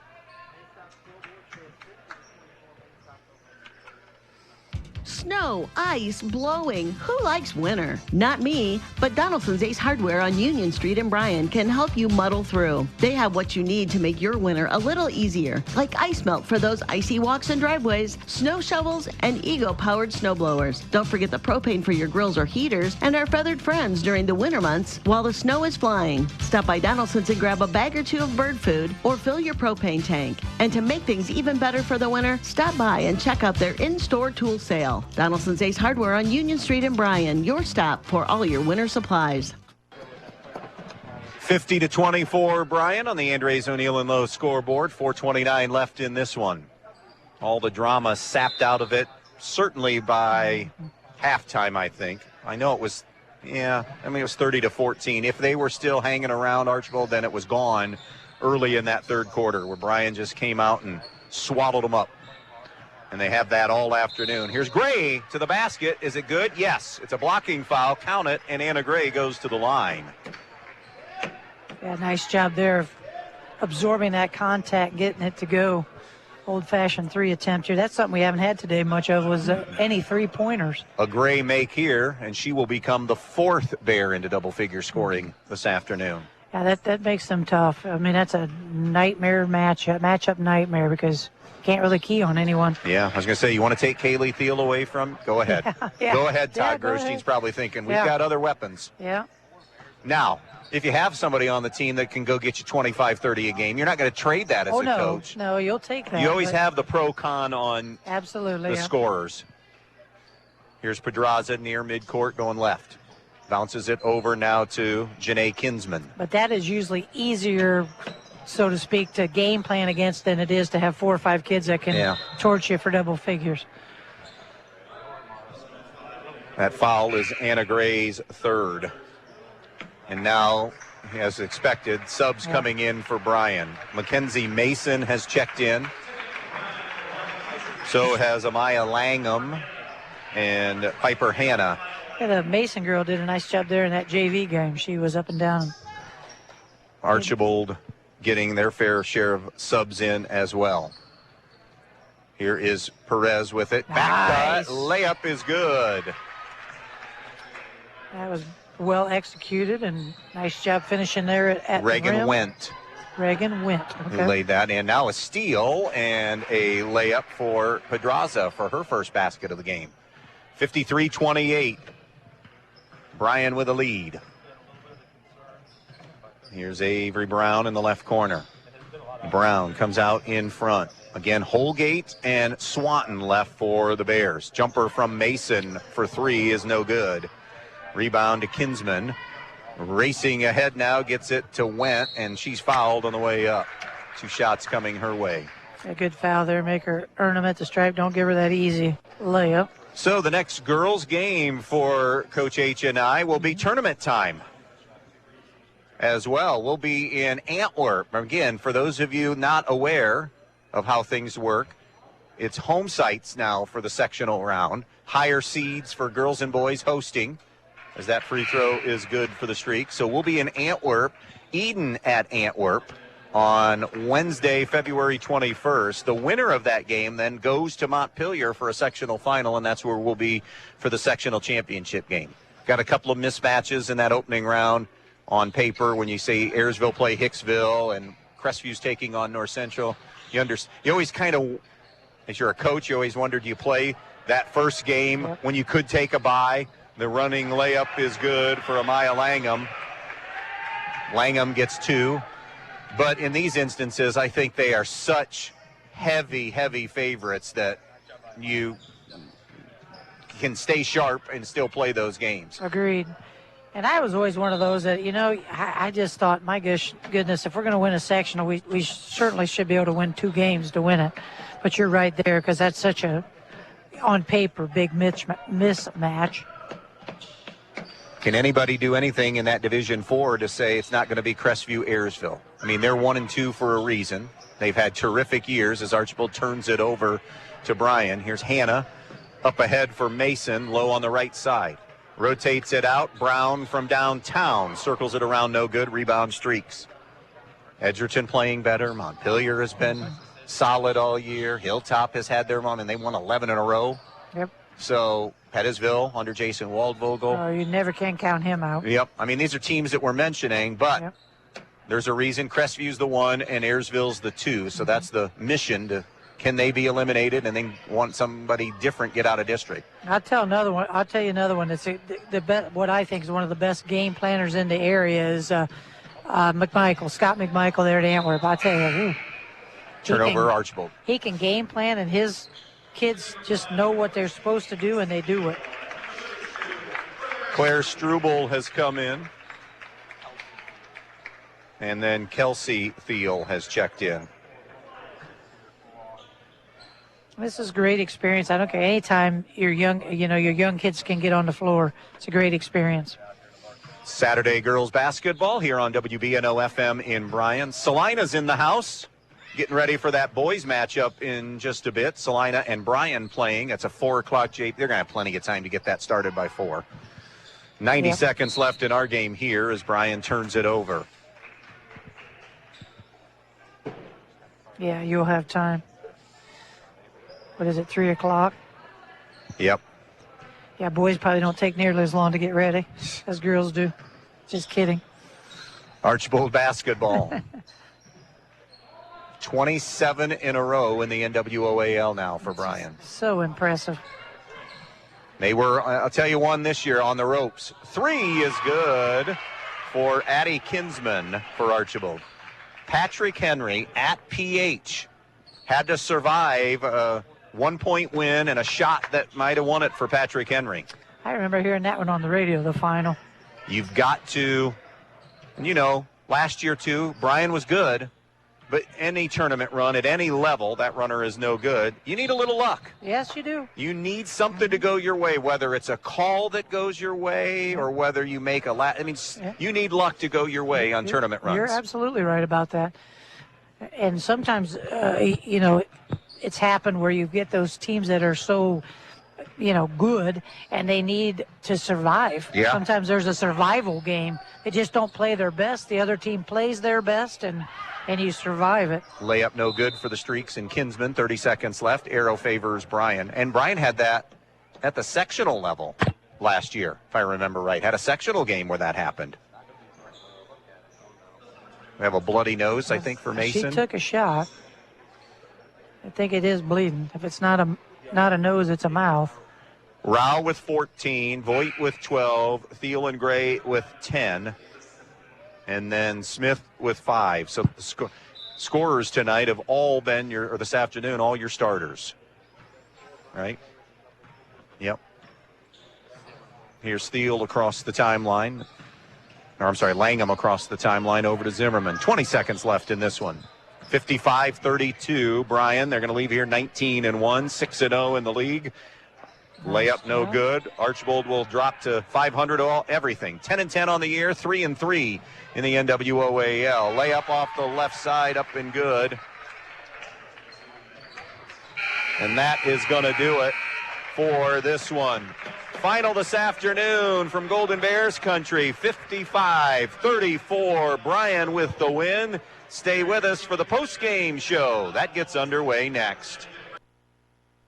The Bryan Athletic Boosters would like to wish all the student athletes the best of luck in all their sports this year. The Boosters are proud of your commitment to becoming Bryan built. It takes a lot of time and dedication to play sports and be the best student you can be at the same time.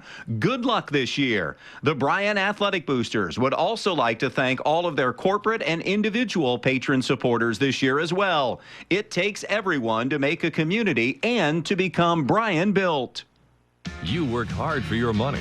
That's why we see to it that your money works hard for you, not someone else. At Midwest Community Federal Credit Union, our earnings belong to our members and go right back to work for you, from better rates to lower fees.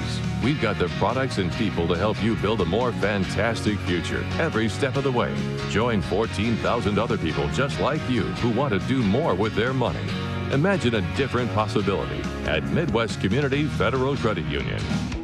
Beat the chill at Knocking Point Outfitters. Thaw heating products, rechargeable seats, hand warmers, and heated wraps for cold weather comfort. Grab a gift card for the perfect outdoor gift. Visit them on County Road 17, just south of US Route 6, outside of Bryan. Knocking Point Outfitters, your warmth destination. I'm here at Fackler Monument in Montpelier, Ohio, with Sierra and Paul Rory Jr., the new owners. But really, Paul, your family has been serving the area for a long time. That's right, Tim. We're the third generation, and it all started with my Grandpa George. Paul, many people are being cremated. Are there memorial options for cremation? Many people still choose a headstone in which the ashes are placed under the monument and sealed within the stone. There's cremation benches where the ashes are placed in the legs of the bench, and there's also columbariums. So, Sierra, there are many shapes and styles to choose from, whether a traditional burial or cremation? That's right, and we understand that it can be a little overwhelming. That's why it's important to come talk to us so that we can guide you with our our experience to help you pre-plan. Our experienced team realizes that it's not easy to select a memorial in a time of sorrow, so we invite you to come visit with us as part of your pre-planning. Go online to facklermonument.com to see what we have to offer. The Fackler Monument Company of Montpelier, Ohio, serving families in the tri-state area since 1924. Peltz Lumber Company in Montpelier and Pioneer has some exciting news. Not only has Peltz been bringing you the finest in building materials for generations, now they have a new website with a huge selection of items for you to browse right at your fingertips and in your own home. Just go to peltzlumber.com and hit the products button, and there it is. Tools, hardware, lumberyard and building materials, windows, doors, kitchen and bath. Check out the items you need and the prices, and stop by the store in Montpelier or Pioneer, or give them a call at 419-485-3059. Peltz Lumber, building for a new generation.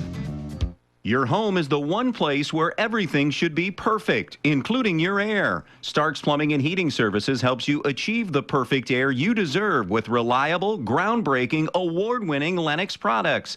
Call Stark's Plumbing and Heating Services and see how soon you can get a Lennox home comfort system that'll help improve your health and your mood. It doesn't get any more perfect than that. Call us today at 1-800-329-4040 or visit us at starksphs.com. If you've been thinking about a remodeling project for your home or business, Field Supply Center in Blakesley should be your first choice. Field Supply Center in Blakesley, and not only has all the lumber for that project, they also have all the building supplies you'll need, along with everything you need for the project, including the cabinetry, plus the expertise to help make your home even more beautiful. It's all at Field Supply Center, located in Blakesley. Field Supply Center, wishing good luck to all the players in tonight's game.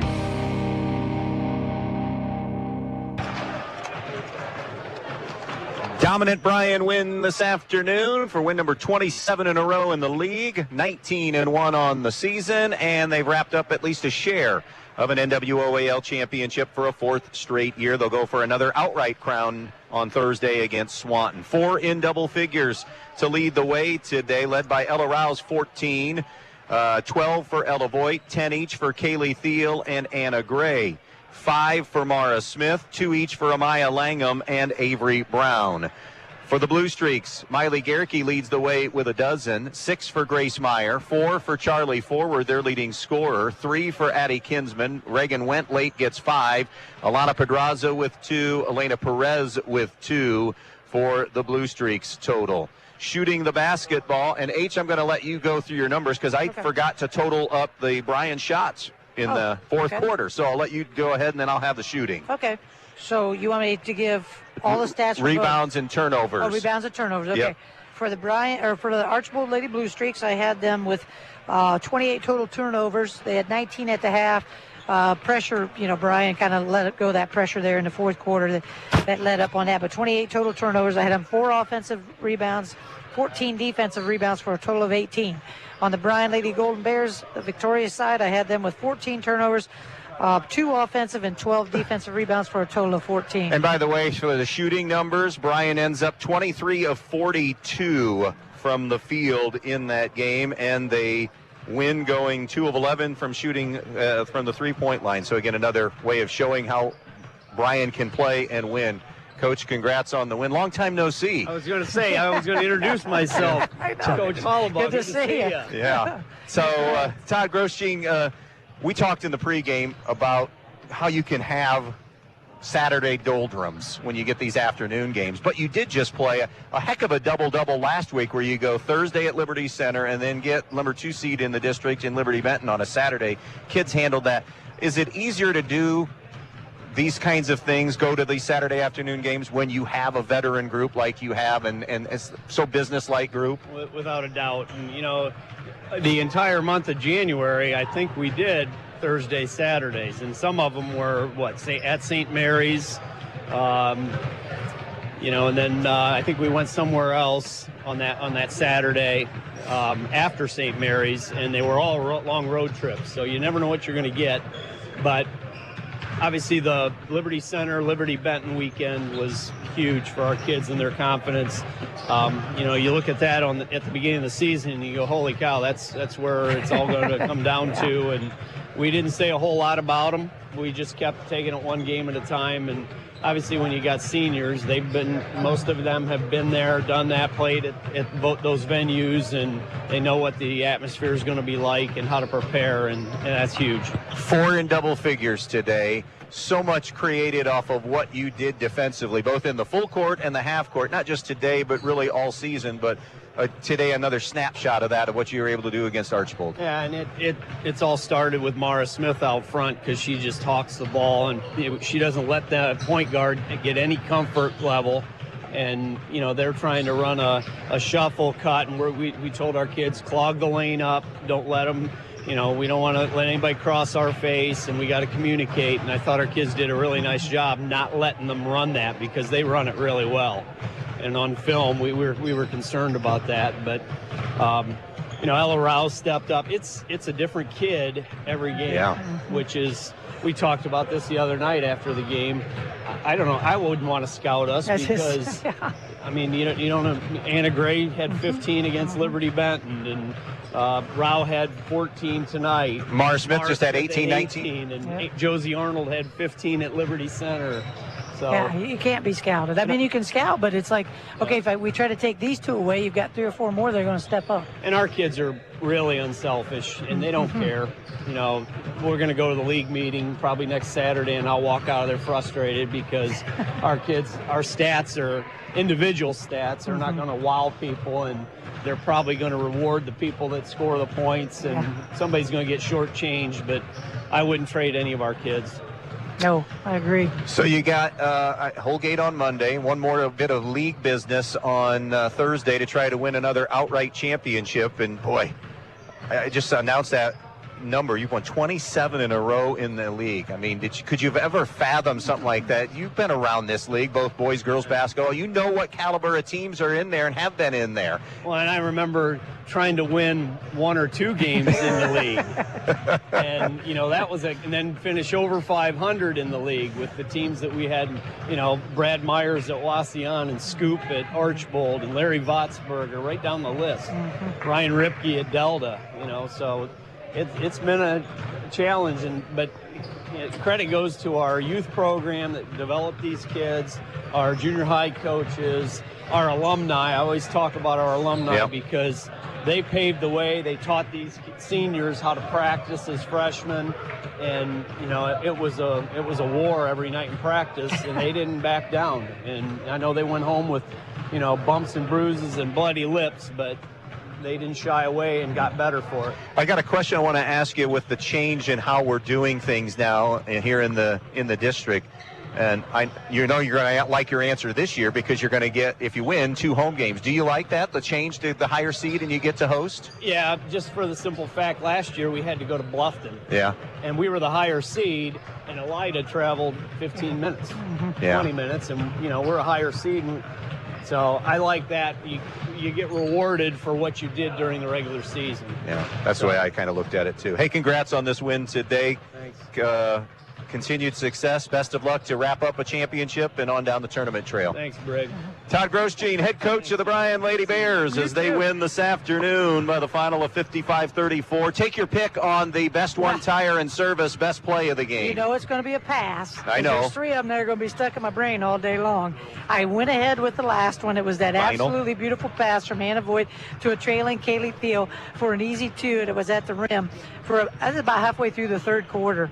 But, man, all 3 of those passes are going to be stuck in this brain all the rest of the day. By the way, a girls' final. Hilltop has defeated Edgerton in girls' basketball 44-28 today in girls' hoops on a Saturday afternoon. Part 1 of the doubleheader complete for me. Bryan dominates this one over Archbold 55-34. A couple of hour or so break, and then tonight, Pettisville at Edgerton in boys basketball. That'll do it. Have a great rest of your Saturday. Talk to you tonight from Edgerton on B-Rock Sports. Saturday night boys basketball finishing off the doubleheader that began earlier this afternoon. It's a girls-boys doubleheader. The Bryan Bears rolled state-ranked Bryan, number 7 in the state, rolled to their 27th consecutive NWOAL win. And I misspoke earlier. They wrapped up at least a share of their 5th championship in a row in the NWOAL. They become just the 2nd team in league history to win 5 straight championships. So congratulations there to Bryan. We get ready for game number 2 of the doubleheader. That's tonight between 11-7 Pettisville and 5-13 Edgerton. Both played last night. Pettisville collecting a BBC win last evening, knocking off Stryker to set themselves up for a possible BBC championship. They and Montpelier are both 5-1 in the conference. Meanwhile, Edgerton fell on the road at Ayersville last night to drop to 5-13. Going to take our first break of the night, our Bryan Ford Lincoln conversation with the head coaches. Coming up next on B-Rock Sports. We are the station that plays more music than anywhere else. 100.9 WBNO, Bryan.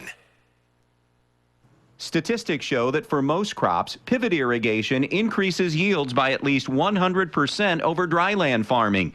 Even in areas that get enough rainfall, timing is everything. If it doesn't come at just the right time, you could be losing yield. Maximize your production with pivots and linears from Valley Irrigation. Make the most of your acres. Contact Andy Farnham at AG Irrigation today, 419-212-2528. That's 419-212-2528. Hello, I'm Paul Rorig Jr. And I'm Sierra with the Fackler Monument Company in Montpelier, Ohio. Are you searching for a lasting memorial to honor your loved ones? Let us guide you through the entire process of choosing a memorial with compassion and care. Come visit our showroom. We have the largest indoor display in the tri-state area. Fackler Monument Company, where 3 generations of tradition and trust come together. Visit our website at facklermonument.com. We have been serving families in the tri-state area since 1924. U-Store Storage in Bryan has 44 new 10x20 storage units available on Edgerton Street in Bryan. With 24-hour access and well-lit facilities, U-Store Storage has a unit just for you. Residential and commercial warehouse space is also available. Looking for a storage unit in the Stryker area? Stryker Mini Storage on Industrial Drive has units as well. For all your storage needs, give U-Store Storage or Stryker Mini Storage a call at 419-636-2545. Jason Deach Collision and Customs is Northwest Ohio's largest trailer dealer with over 300 trailers in stock, from 53-foot race trailers and custom toter homes to open deck car trailers, dump trailers, landscape trailers, and equipment trailers. But they don't just sell trailers, they service them, add options, and do repairs on any brand. Because they're racers themselves, they know how to build the trailer right for your racing needs. Stop by their Edgerton location or shop 24/7 at jasondeachtrailersales.com. If you can dream it, they can build it at Jason Deach Collision and Customs. And we welcome you back to the pregame show as we continue on. Time now for our conversation with the coach, and we are talking with Edgerton frontman Brett Grieser. And, well, Brett, you come into this weekend having won 3 out of your last 4 overall. Kids playing their best basketball of the year for you right now? Yeah, I think we're definitely taking strides in the right direction. We're still, up and down at times, and I think you even seen that last weekend a little bit. Just with shooting the basketball, we're still trying to find ways to be more consistent, but proud of our team, proud of our efforts, continuing to grow. So, yeah, proud of our kids. Safe to say that, again, that consistency level that you're looking for from start to finish, getting better in that aspect compared to maybe at the beginning of the year? Yeah, and I think, we've talked before. I think everything looks better. I don't even think. I know everything looks better when the ball is going in the basket. And so that's just the piece that we're still searching for at times. We get into some stretches where it's hard for us to put the ball in the hole. But it's not because kids aren't working. It's not because kids aren't putting in the time. And you're going to have that in basketball. But I think from an effort standpoint, attention to detail, things like that, it's been better. But that's the goal of the season, right? It's to continue to grow throughout the year. Obviously, winning 3 of the last 4 is a step in the right direction, but each weekend has new challenges, and we're excited about this weekend. On the other side of the ball, Brett, defensively, have you been happy with the progression as of late on that side? Yeah, I think we do a decent job. Obviously, we spend a lot of time in scouting reports, but again, it's just it comes down to execution. We want to challenge every shot. We want to keep the ball in front of us the best we can, and whether we're mixing in our zone or our man-to-man defense, we want to be attention to details. We still got to get better at help side at times. We're not in the right spots at times, but again, I think those are things that you work on all week long and hope to see growth in. But limit teams to 1 shots, rebound that basketball, make things tough. Teams are going to score, but make things difficult for them. And that's something we continue to work on. Well, another double weekend for your guys as you get ready for the league game on Friday, and then we'll see you in the non-leaguer on Saturday. And I'm sure you're probably like everyone else. I mean, you spend so much time during the week getting ready for that league game. What is your kind of approach, Brett, then for that Saturday non-league opponent? Yeah, I mean, you're exactly right. All of our eyes right now and things like that, I mean, attention's on Ayersville Friday night, and we want to go over to, a tough place to play, a tough environment against a very physical team, and go over there, compete in the GMC and play well. As coaches, we prep for that, Ayersville as much as we can, but we also, spend time towards the end of the week starting to look ahead to Pettisville a little bit just to make sure. And then as soon as Friday night's over, Saturday morning, we're back in the gym going through walkthrough, and then all eyes go on Pettisville. So, really throughout the week, our attention's on the GMC game, with us obviously as coaches, going through scouting reports and film for Pettisville as well. Our kids' focus is completely on Ayersville. Once we get to Saturday morning, and we get in the gym and get to our walkthrough, all eyes go on Pettisville. So I'm assuming most people are in the same boat and attack it the same way. Obviously, winning league games is important. It's something we want to do. But, we want to be successful on both nights if we can be. Give me a quick scouting report on Pettisville Saturday night. Yeah, well coached, very physical. They got two kids that can really play, and the Leppemeyer boy and the Ripke boy. They'll be physical. I think they've always done a tremendous job with having great role players. You look at Pettisville throughout the year, they've been very competitive in almost every game they've played. They've beaten some really good teams, and so it'll be a very tall challenge for us, and, it'll be a good weekend physicality for us. We'll have to be ready. It's our conversation with the coach, talking with Edgerton head coach Brett Grieser. Brett, always enjoy the conversations. Appreciate your time. Best of luck this weekend. Hey, I appreciate it, Mr. Gubernath. Thank you guys for all you do for high school athletes. Appreciate the coverage. Absolutely. We'll take a break. More in the pregame when we come back.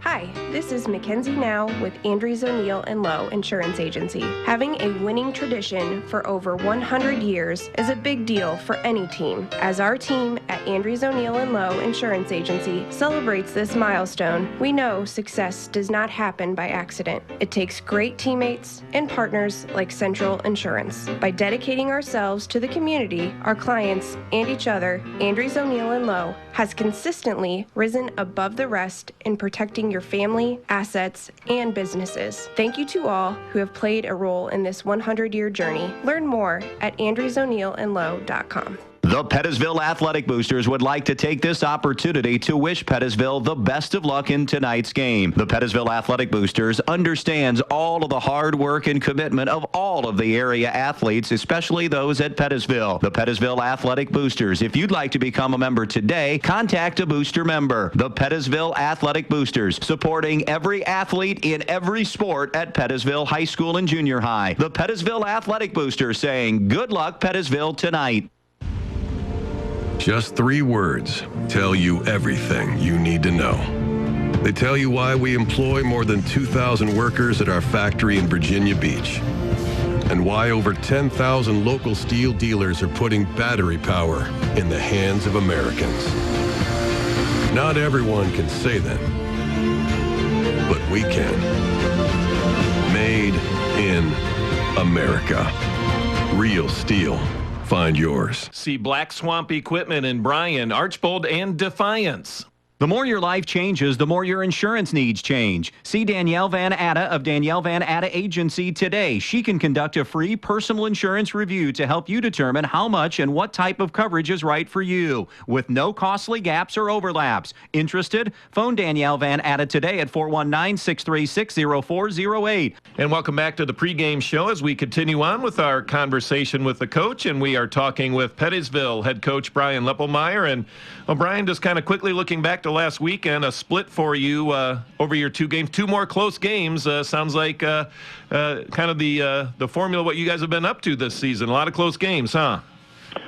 Correct, yeah. I think our wins have been close, and our losses have been close as well. So I think that's a tribute to our kids keeping us in games and being competitive.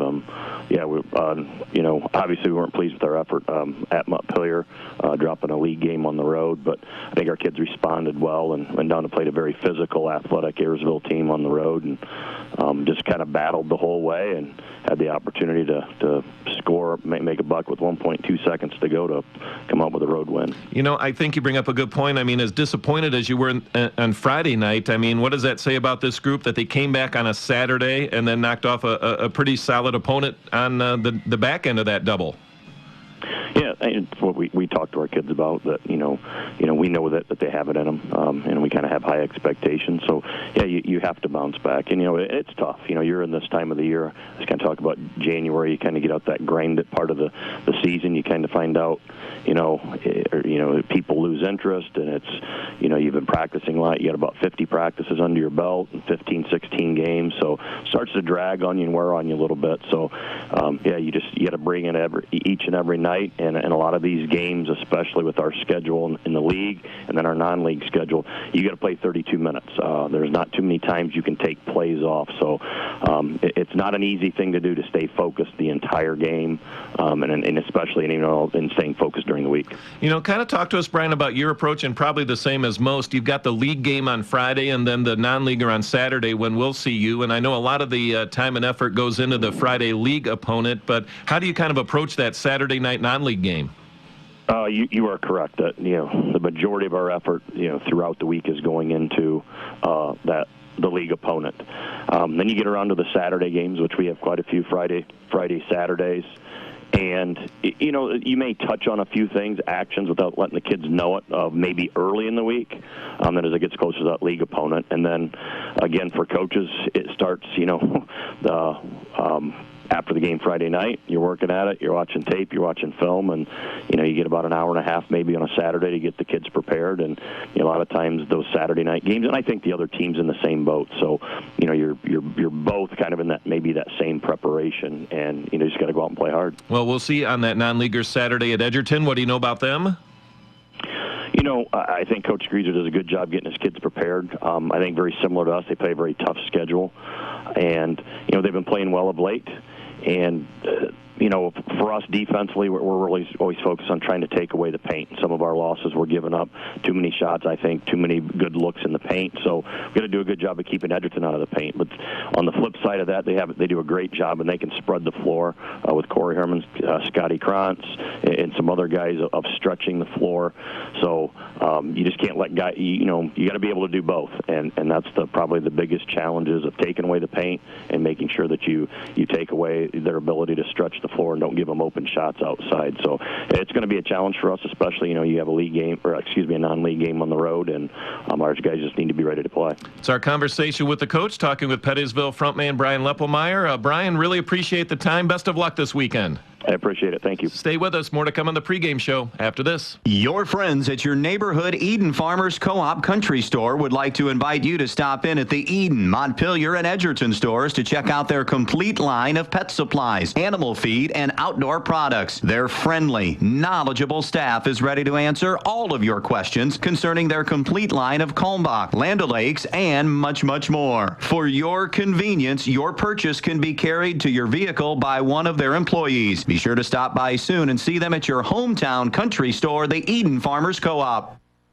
Are you in need of quality furniture and appliances? Look no further than Direct Link Appliance and Furniture with Whirlpool, Maytag, KitchenAid, and GE appliances, and now featuring Ashley Furniture and Jameson mattresses. You'll find everything you need for your home, and if you mention WBNO, you'll get 10% off store-wide till the end of February. Plus, our trained technicians provide service on all makes and models of appliances. Don't wait. With unbeatable prices and impeccable customer service, you'll want to shop Direct Link Appliance and Furniture through the end of February and save 10% off store-wide when you mention WBNO. Uh-oh. Edgerton Forge, located on US 6 just outside of Edgerton, are proud supporters of Edgerton Bulldog athletes. Looking for a new career? Apply online at edgertonforge.com/careers or stop in and see them for an application and tour the facility at 257 East Morrison Street in Edgerton, Monday through Friday from 7 a.m. to 1:30 p.m. Join them as they forge into the future. Good luck and play tough tonight. Go Bulldogs! I'm here at Fackler Monument in Montpelier, Ohio, with Sierra and Paul Rory Jr., the new owners. But really, Paul, your family has been serving the area for a long time. That's right, Tim. We're the third generation, and it all started with my Grandpa George. Paul, many people are being cremated. Are there memorial options for cremation? Many people still choose a headstone in which the ashes are placed under the monument and sealed within the stone. There's cremation benches where the ashes are placed in the legs of the bench, and there's also columbariums. So, Sierra, there are many shapes and styles to choose from, whether a traditional burial or cremation? That's right, and we understand that it can be a little overwhelming. That's why it's important to come talk to us so that we can guide you with our experience to help you pre-plan. Our experienced team realizes that it's not easy to select a memorial in a time of sorrow, so we invite you to come visit with us as part of your pre-planning. Go online to facklermonument.com to see what we have to offer. The Fackler Monument Company of Montpelier, Ohio, serving families in the tri-state area since 1924.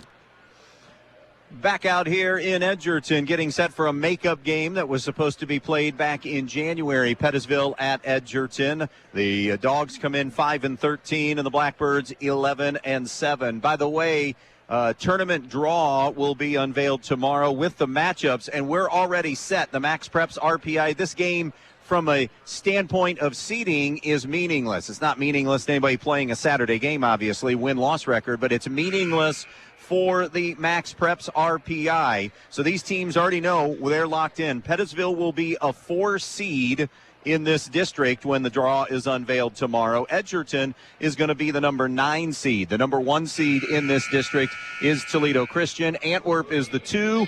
Maumee Valley Country Day is the 3 seed. Starting and including tonight's game, both these teams have 4 remaining. After tonight, Pettisville will be at Hilltop with a chance to close out at least a share of a BBC. And then they're home with Wauseon and at Tenora. Edgerton has this game tonight. Then they're home with Hicksville on Friday, at North Central next Saturday, and home with Montpelier in a game we'll have coming up on February the 20th. Still to come, we will meet the starting lineups for this one, and we'll dive into some of the numbers on the season for both of these teams. And, of course, the opening tip is just a couple of minutes away here on this Saturday night. It is Pettisville and Edgerton boys basketball. The lineup is coming up when we come back. Painting in the winter is now a possibility with Clark & Kensington's low VOC, making the paint smell very low. And Clark & Kensington is also ultra durable, resists cracking, peeling, and flaking, and provides a mold and mildew resistant finish, and has the primer built right in. So now is the time to freshen up the inside of your home with Clark & Kensington paint from Donaldson's Ace Hardware on Union Street in Bryan. You'll find all you need at Donaldson's, from brushes and rollers to the best paint on the market. Clark & Kensington, Donaldson's Ace Hardware in Bryan. Ace, the helpful place. Camco Industries, with facilities located in West Unity, Ohio and Morenci, Michigan, has openings on all 3 shifts for production and assembly operators. We manufacture interior plastic products for the automotive industry. As an operator, you will be required to visually inspect, trim, assemble, and pack parts, as well as label containers. You must be able to pass an entry-level test and a substance abuse test. Camco also has openings for shipping associates, material handlers, and production leads. Camco offers a complete benefit package along with a bonus for the successful completion of probationary status, an attendance bonus, and a referral bonus. If you would like to join our team, please complete an application online at www.kumi-na.com or in person at Camco, 1001 East Jackson Street, West Unity, Ohio, Monday through Friday from 8 a.m. to 4:30 p.m. All rehires will be considered for employment. Michael Jordan once said, "Some people want it to happen, some wish it would happen, and others make it happen." The Edgerton Bulldogs want it, wish for it, and make it happen. The Edgerton Athletic Boosters want to thank all of the Edgerton athletes for their hard work and dedication, and want to wish the athletes and coaches good luck. So from the Edgerton Athletic Boosters, go get 'em Bulldogs. We're behind you all of the way. Good luck to all the Edgerton athletes.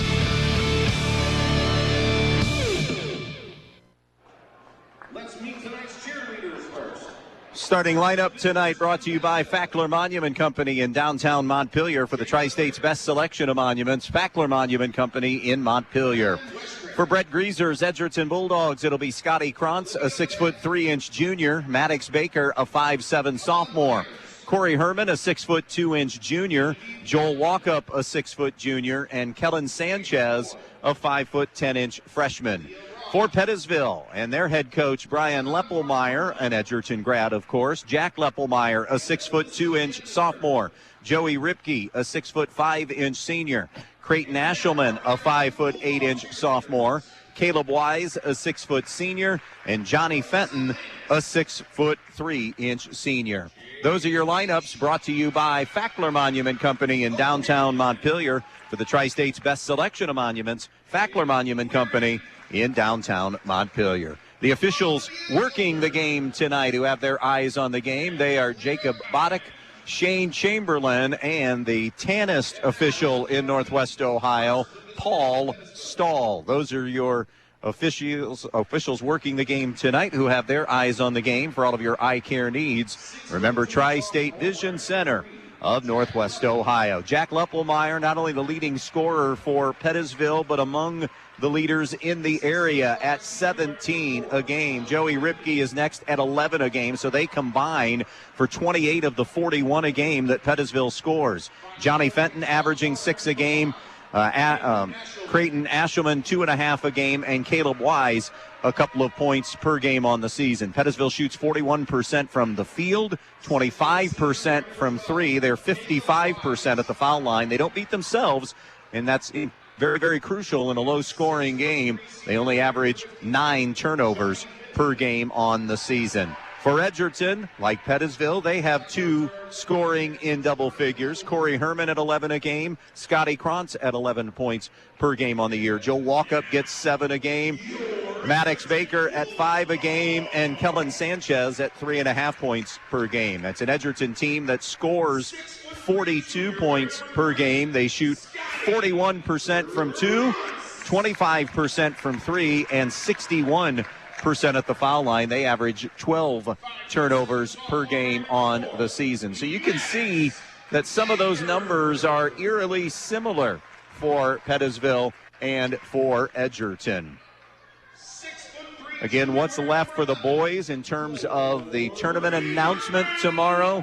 The official seeds will, of course, be unveiled, but as we told you, those are locked in. It's just a matter of where coaches want to go, and it's all about matchups, of course, at the postseason. And don't forget, those higher seeds will be getting to host games here in the sectional round. For those of you that did not know that, no sectional site like years past of Bryan, Wauseon, etc. for Division IV, or last year I believe it was Bryan and Napoleon. So those have gone by the wayside. You've earned your way for those higher seeds into home games. We're ready to get this thing underway. Pettisville in their black uniforms with the white numbers and yellow trim down the side. Edgerton in their home whites with the maroon lettering and numbers. It'll be Krantz for Edgerton, Joey Ripke for Pettisville to jump it up. Edgerton won the JV game 42-31. Jacob Boddick will throw it in the air, and tonight's game underway with Pettisville opening with the tip, and it will be Sanchez who will pick up Leppelmeyer to start this game. Ripke going to be guarded by Walkup. Ripke has it and gives it up to Leppelmeyer, top of the key. Edgerton man-to-man. Here's Creighton Ashelman. They'll let him shoot. At least that's the defensive game plan, it looks like. Playing way off him, playing way off Wise as well. Edgerton gambling that they have to just stop the big two. Here's Ripke giving it up to Leppelmeyer. His jumper is on the way, no good, but Fenton crashes the offensive glass and sticks it up and in for the game's first points. Edgerton comes left to right now. Herman touches it to Baker. 2-0 Pettisville with the lead after one possession. Sanchez gives to Krantz. Krantz trying to turn the corner on Wise. Now dribble penetrates, gets to the rim. Left-hand lay-in is good by Scotty Krantz. An extremely athletic young man is Scotty Krantz, and got to the iron that time to finish. 2-2 tie here in this one. Here's Ripke waiting on Leppelmeyer to flash out high. Can't get an angle to get it to him. Now it's Ashelman over to Wise, who gives to Leppelmeyer. Right back to Wise. Wise on the wing. Penetrates a step below the foul line. Filters it out to Leppelmeyer. Bangs his way. Pretty drop step and finish by Jack Leppelmeyer. Little NBA back in on the ISO game, and Leppelmeyer finishing to make it 4-2 Pettisville. Here's Walkup trying to go back the other way. Up and under move wasn't there on Fenton, so he'll rotate it out to Herman. Leppelmeyer is on Herman defensively. It'll be Ripke on Krantz. So the two best players for Pettisville also happen to be their two best defenders. Walkup lost his footing and went to the deck, and a little nickel and dimer on Joey Ripke. It will be his first. Pettisville's contention was that Walkup was already losing his footing, and that should have been the call. He had released the basketball before any contact, but not the way they saw it. And Joel Walkup will shoot 2 free throws. First one on the way is no good. We mentioned Edgerton as a team, 61%. Walkup is at 60% on the season. Second one is short, and the rebound to Joey Ripke. 4-2 Pettisville. A couple of minutes into the basketball game. Ashelman gives to Ripke. Around the horn it goes to Wise. Left point now to Leppelmeyer. He'll go to Creighton Ashelman on the right point. Top side now to Ripke. He'll feather it over to Wise on the wing to Ashelman. Just absolutely daring that young man to pull the trigger on a jump shot. Dribble penetration is taken away. Good hands by Baker. Pretty bounce pass up ahead to Walkup. Couple of pump fakes up and in for Joel Walkup. Edgerton has connected on their first 2 official shot attempts, and we're tied for a second time here in the early going at 4-4. Around the horn it goes to Leppelmeyer on the wing. Maybe missed Fenton down on the post. Here's Wise on the elbow. He'll loop it over the top to Ripke. Ripke gives to Leppelmeyer now. Trying to work on Sanchez. Snaps it cross court. Ashelman for 3. Bottom of the net. Creighton Ashelman from downtown. Pettisville 3 for 4 shooting to start this game, and they claim a 7-4 lead. Here's Sanchez, middle of the floor. Pettisville like Edgerton man-to-man. Sanchez picks his dribble up left to the top of the circle. Now bounces it over to Baker. 3 minutes into this one. 7-4 Pettisville. Sanchez wing right side. Throws a skip pass intended for Krantz. It was denied away by Ashelman, but it ricocheted to Baker, who now goes to Krantz. Krantz dribble drive fade away. Glass no good. Rebound to Pettisville. They have an early 3-zip lead on the rebounding category. Here's Leppelmeyer. His defender went down. Leppelmeyer snaps it off, gives to Ashelman. Couple of head fakes. Ashelman lays it in. 4 for 5 start from the field for Pettisville. They have 5 unanswered to take a 9-4 lead on the Bulldogs. 4:25 to go in the quarter. Here's Walkup into the lane. Walkup going all the way to the rim and laying it up and in with his left hand. It's 9-6 now. Walkup with 4.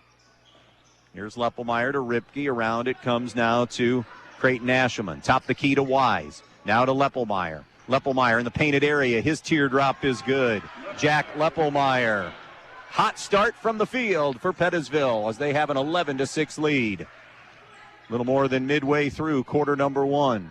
Kellen Sanchez sees a lane to the basket. Strong at the shot. No. And the rebound to Jack Leppelmeyer. He'll bring it himself. Picked up. Turned away by Herman and Krantz. Around it comes to Ripke. Ripke, top the key, comes back now to Leppelmeyer. Leppelmeyer in the lane. Now to Wise to Ashelman. I mean, they are 5 steps off Ashelman when he's out on the perimeter. Now it's Leppelmeyer. He's already made him pay with 5. Well, 1 from the perimeter. He'll take another 3. It's a rainbow, and it's too strong. And the rebound to Edgerton. Their first rebound of the game right there. Baker gives to Krantz. Now it comes back. A 3 is good for Joel Walkup. Showing a little range, and it's 11-9 Pettisville. Both teams off to a good start shooting from the perimeter, from the field in general, not just perimeter. Here's Leppelmeyer, 2:58 and counting to play. Pick and roll into Fenton. Fenton's up and in with that one. And a timeout. Brett Grieser not liking what's happening defensively. It's a timeout on the floor. 13-9 Blackbirds. We'll be right back. Beat the chill at Knocking Point Outfitters. Thaw heating products, rechargeable seats, hand warmers, and heated wraps for cold weather comfort. Grab a gift card for the perfect outdoor gift. Visit them on County Road 17, just south of U.S. Route 6, outside of Bryan. Knocking Point Outfitters, your warmth destination. 2:53 to go, first quarter, 13-9. Pettisville out in front. Hey, next Friday or this coming Friday night, a championship possibility on the line for Montpelier in the BBC. It would be their first conference basketball championship since 1956 if they can find their way to a home win over Fayette. Fayette at Montpelier Friday night on B-Rock 100.9. Pettisville also, like Montpelier, 5-1 in the BBC. Next girls broadcast game will actually be a tournament game. That will be February 21st when Antwerp hosts Eden in opening round girls basketball. Out of the Brett Greaser timeout, it's Edgerton possession, trailing 13-9. Krantz gets a high screen from Walkup. Krantz at the foul line, loops it back out to Herman, who's hunting his first shot tonight. Sanchez, around the horn it goes to Baker on the wing. 13-9 Blackbirds. Pettisville digging in man-to-man defensively. Krantz on a switch. Ashelman had him. Now switching back, it's Leppelmeyer. His pass over the top is going to be intercepted. First Edgerton turnover of this opening quarter. Ashelman on the wing. Hands it off now to Ripke. Between the circles, it goes to Mason Wise, who's in for the first time. It's about a 7-man rotation and no more than that for the Blackbirds. Actually, probably 6 solid and 7 unless something really kind of quirky is happening. 1:50 to go in this quarter. 13-9 Pettisville. Ashelman inside, Leppelmeyer posting. Reverse layup is good. Jack Leppelmeyer using the rim as an extra shield to get around to the other side for a right-hand reverse lay-in. 15-9 Blackbirds with 90 seconds to play in the opening quarter. Walkup, who's got Edgerton off to a good start, gives it up now to Krantz. He's swatted on the play, but a foul is going to be called also on Fenton. And Krantz will shoot 2. Other than Walkup, he's the only Bulldog to score in this first quarter with 2. Krantz, a 67% free throw shooter. Free throw number 1, no good. 11 points, 5 rebounds, couple of assists, and a steal per game for him. Caden Knirk, 6'1 senior in for Edgerton for the first time tonight. Krantz's next offering is good. 3 for him.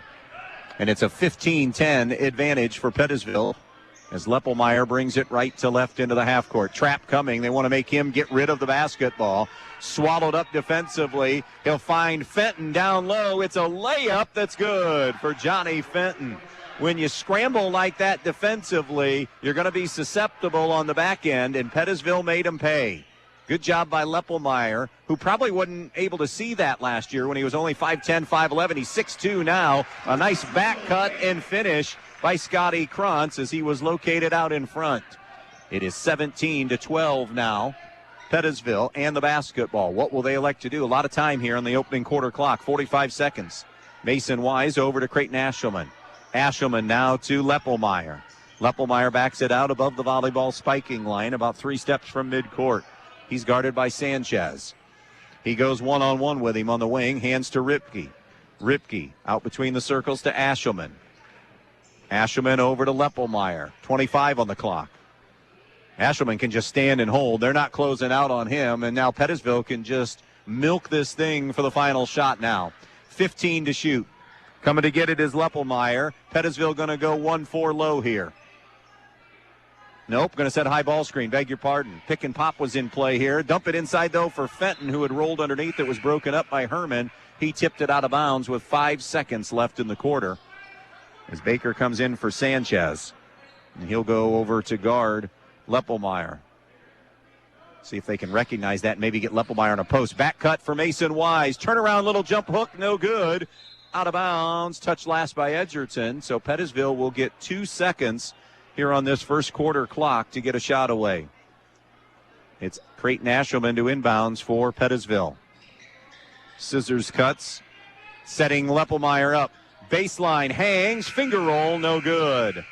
That'll do it for the opening quarter of basketball. After one on the Andres O'Neill and Lowe scoreboard, it's Pettisville 17, Edgerton 12. This is Saturday Night Basketball on B-Rock Sports. Who doesn't love being number one? When your team's dominating the standings, or your favorite band rocks the charts at number one, it feels good, right? Kind of like how it feels when you have auto insurance with State Farm. Because making you feel like number one is an honor your local State Farm agent takes seriously. Through the good times and not so good, your State Farm agent's proud to be here to help life go right. Call your State Farm agent, Jody Herman, in downtown Archbold today. You work hard for your money.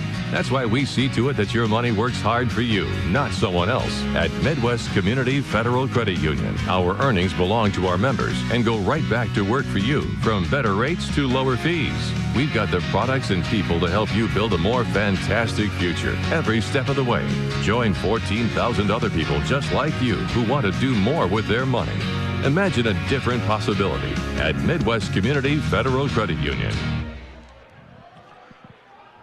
Terrific shooting by both teams in that opening quarter. Pettisville ends the quarter 8 for 12. Edgerton 5 for 7 from the field, and it's a 17 to 12 advantage for Pettisville here in quarter number 2. Pull-up jumper from Krantz along the baseline is no good. The rebound is grabbed by Pettisville.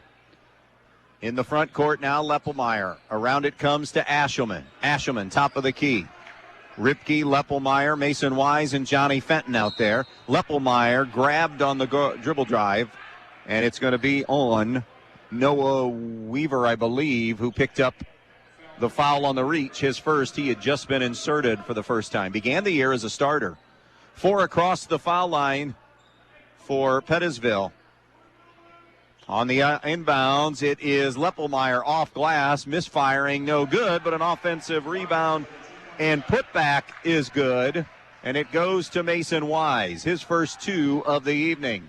Biggest lead of the night for Pettisville right now, but a quick answer by Noah Weaver. And Weaver's field goal cuts it back to 5. 19-14 Pettisville. Just underway, quarter number 2.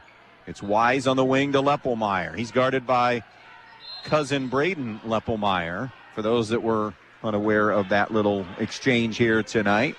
The foul is Corey Herman's on that reach, says Paul Stahl. That'll be number 1 on Herman. So Braden Leppelmeyer in and guarding Jack Leppelmeyer. A lot of conversations can happen off of this family battle. Here's Jack Leppelmeyer on a switch. Herman has him now. Kick out. Ashelman from downtown, no good for 3. Offensive rebound. Putback is no good by Wise, but another offensive rebound. Pettisville continuing to throttle Edgerton on the glass. Edgerton only has 1 rebound right now. They are being outboarded 8-1 as Leppelmeyer is stripped on the way up and turned over. Good hands by the Bulldogs. Across court, Herman into the corner. Krantz, 3-ball, corner pocket is an air ball. And the rebound is going to be loose and tracked down. No, it will be out of bounds. Touch last by Pettisville. So the Bulldogs keep it, trailing 19-14. Sideline inbounds comes to Krantz, who will cross midcourt left to right. Ripke waiting for him at the top of the key. Krantz over to Braden Leppelmeyer. Mason Wise on him. Leppelmeyer being harassed. Pick and roll trying to be utilized by Weaver, wasn't there. Around it goes to Krantz. Krantz to the rim and finishes. Scotty Krantz with a good start. He has 7 to go along with Walkup's 7. And the lead has been reduced to 3. Pettisville up 19-16. Middle of the floor, Wise gets it to Ripke. Ripke, wraparound pass for Fenton. Low on the block. Turnaround jump hook. Good. Johnny Fenton with 8. And it's 21-16. Pettisville on the Andres O'Neill and Lowe scoreboard. Baseline right. Krantz gives it up to Herman. Still no shot attempts for Corey Herman. Tied for the scoring lead on the team with Krantz. Posting up is Weaver. Trying to back in on Fenton. Now a fadeaway glass jumper. No good. Rebound belongs to Pettisville. as the ball is knocked out of the hands of a Blackbird. Touched last by Edgerton, so it does belong to Pettisville. Creighton Ashelman sits out. Caleb Wise is back in for Pettisville. Meanwhile, Kellen Sanchez returns to the floor for the Bulldogs. 21-16 Pettisville, coming down towards 5 minutes to play here in the first half. This is Wise over to Leppelmeyer. Dribble drive, not there. Now the defender fell. Leppelmeyer found that and took a shot, and as he was stumbling, he was fouled. That's why he was stumbling a little bit, because he was knocked backwards. And he'll go to the line to shoot a pair. Scores 17 a game. Shooting 2 free throws here. That foul is Kellen Sanchez. Leppelmeyer on the season, a 60% free throw shooter, in and out on the first. 17 points, 5 rebounds, 3 assists, and a steal per game for Leppelmeyer here in his sophomore season. Splits the pair to give him 7 on the night. And it's Pettisville by a half dozen, 22-16. Here's Herman. Top of the key, gives to Walkup. Walkup wanted to go to that spin move, but it was taken away by Leppelmeyer. Now it's Weaver. Weaver goes over to Walkup. Walkup wanted to dribble drive, didn't have anything, so hands to Sanchez. Sanchez over to Weaver. Now top of the circle to Walkup. Walkup working his way into the lane. Rotates it out now. Weaver fires and drills a 3. Noah Weaver with 5 off the bench. And that'll cut the lead in half. It's 20-19 Blackbirds here on the Andres O'Neill and Lowe scoreboard. Jack Leppelmeyer between the circles. Right foul line extended over Caleb Wise. Now to Joey Ripke, top the key. Running Leppelmeyer off screen. Sanchez trying to stay with him. Here's Leppelmeyer. The kick over to Wise for 3, and he knocks it down.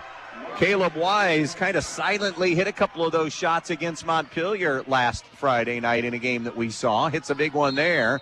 Sanchez, is it going to be steps? No, it's going to be a push and a foul, says Shane Chamberlain, on Pettisville. And that foul will be on Wise. It's Mason Wise, his first. 3 fouls on Edgerton in this quarter. That's the first foul on Pettisville. Inbounds to Herman. Still no shot attempts for him. Herman trying to spin his way and get to the basket. He will, and he's fouled on the play, and that'll be number 2 on Joey Ripke, as Corey Herman will shoot a pair here for Edgerton. Herman on the year, a 76% free throw shooter, best foul shooter on the team. Pettisville 11-7, Edgerton 5-13 as Herman misses the free throw. Coverage tonight also brought to you by Yarger Flegel Investment Services of downtown Edgerton, Ohio. For all of your investment needs and financial needs, remember Yarger Flegel Investment Services of Edgerton. Herman overcompensated on the second free throw. He was short on the first, tried to get a little more leg on the second, and it was too hard, so he missed both. And Ripke with the 2 fouls remains out there. Had it knocked away by Walkup. Walkup got on the floor, and now some numbers for Pettisville. Although Walkup recovers, Ripke flings one up, no good. Rebound now to Krantz trying to push it ahead. Krantz in the lane as Ashelman's back in. So is Braden Leppelmeyer for Edgerton. The drive, the kick, the 3, no for Joe Walkup, and the rebound secured by Leppelmeyer for Pettisville. And Jack Leppelmeyer going to be called for a double dribble. That'll be his 3rd turnover. Edgerton's committed only 1. Herman out, Baker back in for the Bulldogs. A little more than 3 minutes left in this first half. 25-19 Pettisville on top here on the Andres O'Neill and Lowe scoreboard. Edgerton possession. Right side, Braden Leppelmeyer. Leppelmeyer, pick and roll, wanted it for Walkup. Walkup had his defender sealed. Edgerton didn't do a great job of getting an angle to get him the ball. Here's Krantz, top the key. Jump pass to the baseline. Baker rise and fire. 3 ball, no good. Rebound on the backside will ricochet off Pettisville and stay with Edgerton. It'll be Baker to toss it in along that baseline. Pettisville man on the inbounds. Inbounds comes. It's into Krantz. Krantz drive. Leppelmeyer got a piece of it. Fenton cleaned up the miss for Pettisville. Now it's Jack Leppelmeyer ahead to Fenton, who gives right back to Leppelmeyer. 25-19 it remains at Pettisville. Joey Ripke at the foul line. Ripke looks. Are they going to get an offensive foul? They are. And that'll be number 3 on Joey Ripke. That'll end his half more than likely. He lowered that shoulder. Ripke has not scored yet tonight. And now Bryan Leppelmeyer wants a timeout. We'll take it with him. Exactly 2.5 to go. First half of basketball. 25-19 Pettisville. We'll be right back. When you're inside this winter, you want to not only be warm, but also have great indoor air quality. Well, Stark's Plumbing and Heating Services features it all with Lennox and iWave. iWave safely treats the air throughout your home, plus kills mold, bacteria, and viruses. It also reduces odors from pets and cooking, reduces allergens, smoke, static electricity, and dust in the air. And best of all, no maintenance, no bulb, no other parts to replace. Check out Stark's at starksphs.com or phone toll-free 1-800-329-4040.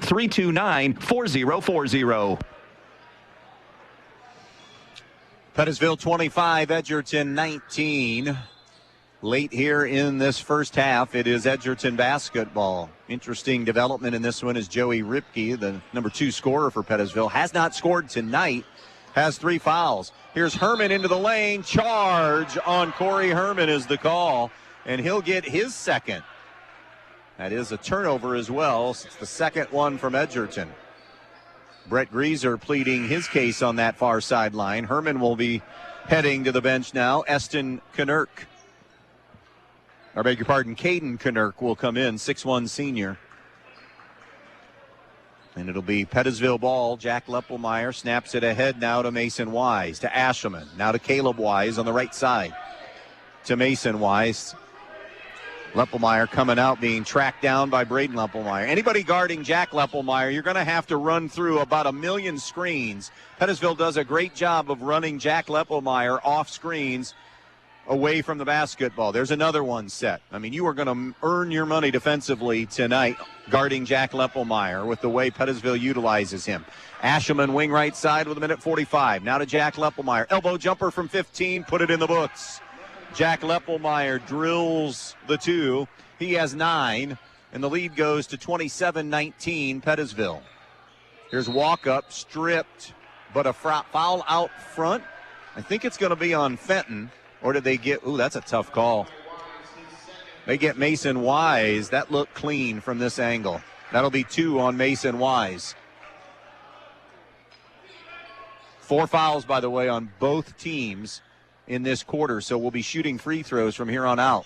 On the out-of-bounds play, it's backside. It goes to Walkup. Walkup spinning, muscling it up, no good, and that's number 2 on Fenton.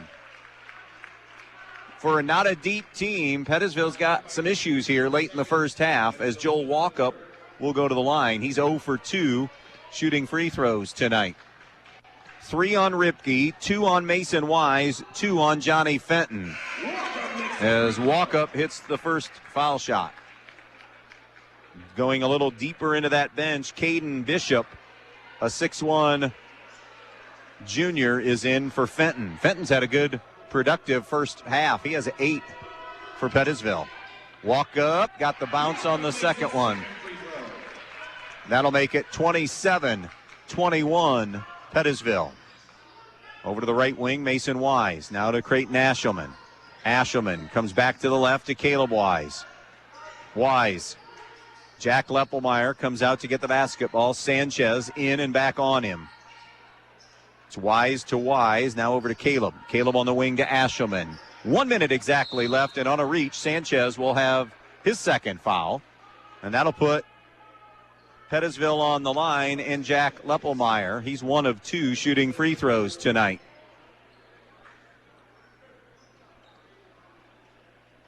Gets a couple here. 27-21 Blackbirds. Make it 28-21 as Leppelmeyer reigns home the first. He's into double figures now with 10. First player of the night into double figures. Second offering, no good. Offensive rebound, though. Wise unable to stick it in. That was Caleb Wise. And then another offensive rebound. And back on the line goes Caleb Wise to shoot 2. Wise has 3 tonight on a made triple. Caleb Wise, a 67% foul shooter on the season. First one is good. The foul goes on Caden Knirk, by the way. 4 now for Caleb Wise. 29-21 Pettisville. 56 seconds left in the half. Next one is no good. Defensive rebound, Krantz. Here comes Krantz in transition. Krantz into the lane. Kick out now to Braden Leppelmeyer. Good closeout by Wise to get a hand in Leppelmeyer's face. Now it'll be Baker with it for Edgerton. He'll bring it out near midcourt. Snap a chest pass off over now to Krantz. Krantz. Now over to Baker. 30 seconds left in the half. 29-21 Pettisville. Edgerton ball and a hold on Ashelman. Creighton Ashelman's first. 2 free throws coming up now for Krantz. He's 1 of 2 at the foul line tonight. We mentioned you've got Corey Herman and Kellen Sanchez with 2 fouls each for Edgerton, as that free throw by Krantz is no good. 3 on Joey Ripke for Pettisville, and then Fenton and Mason Wise have 2. Krantz makes the second free throw. Gives him 8 on the game. It's 29-22, Pettisville out in front.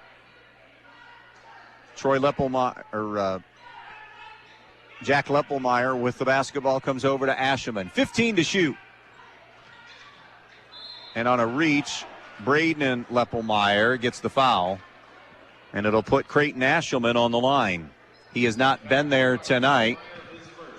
Ashelman on the year is a 36% free throw shooter, 4 of 11. Gets 2. Short, but he got the bounce. 6 now for Creighton Ashelman.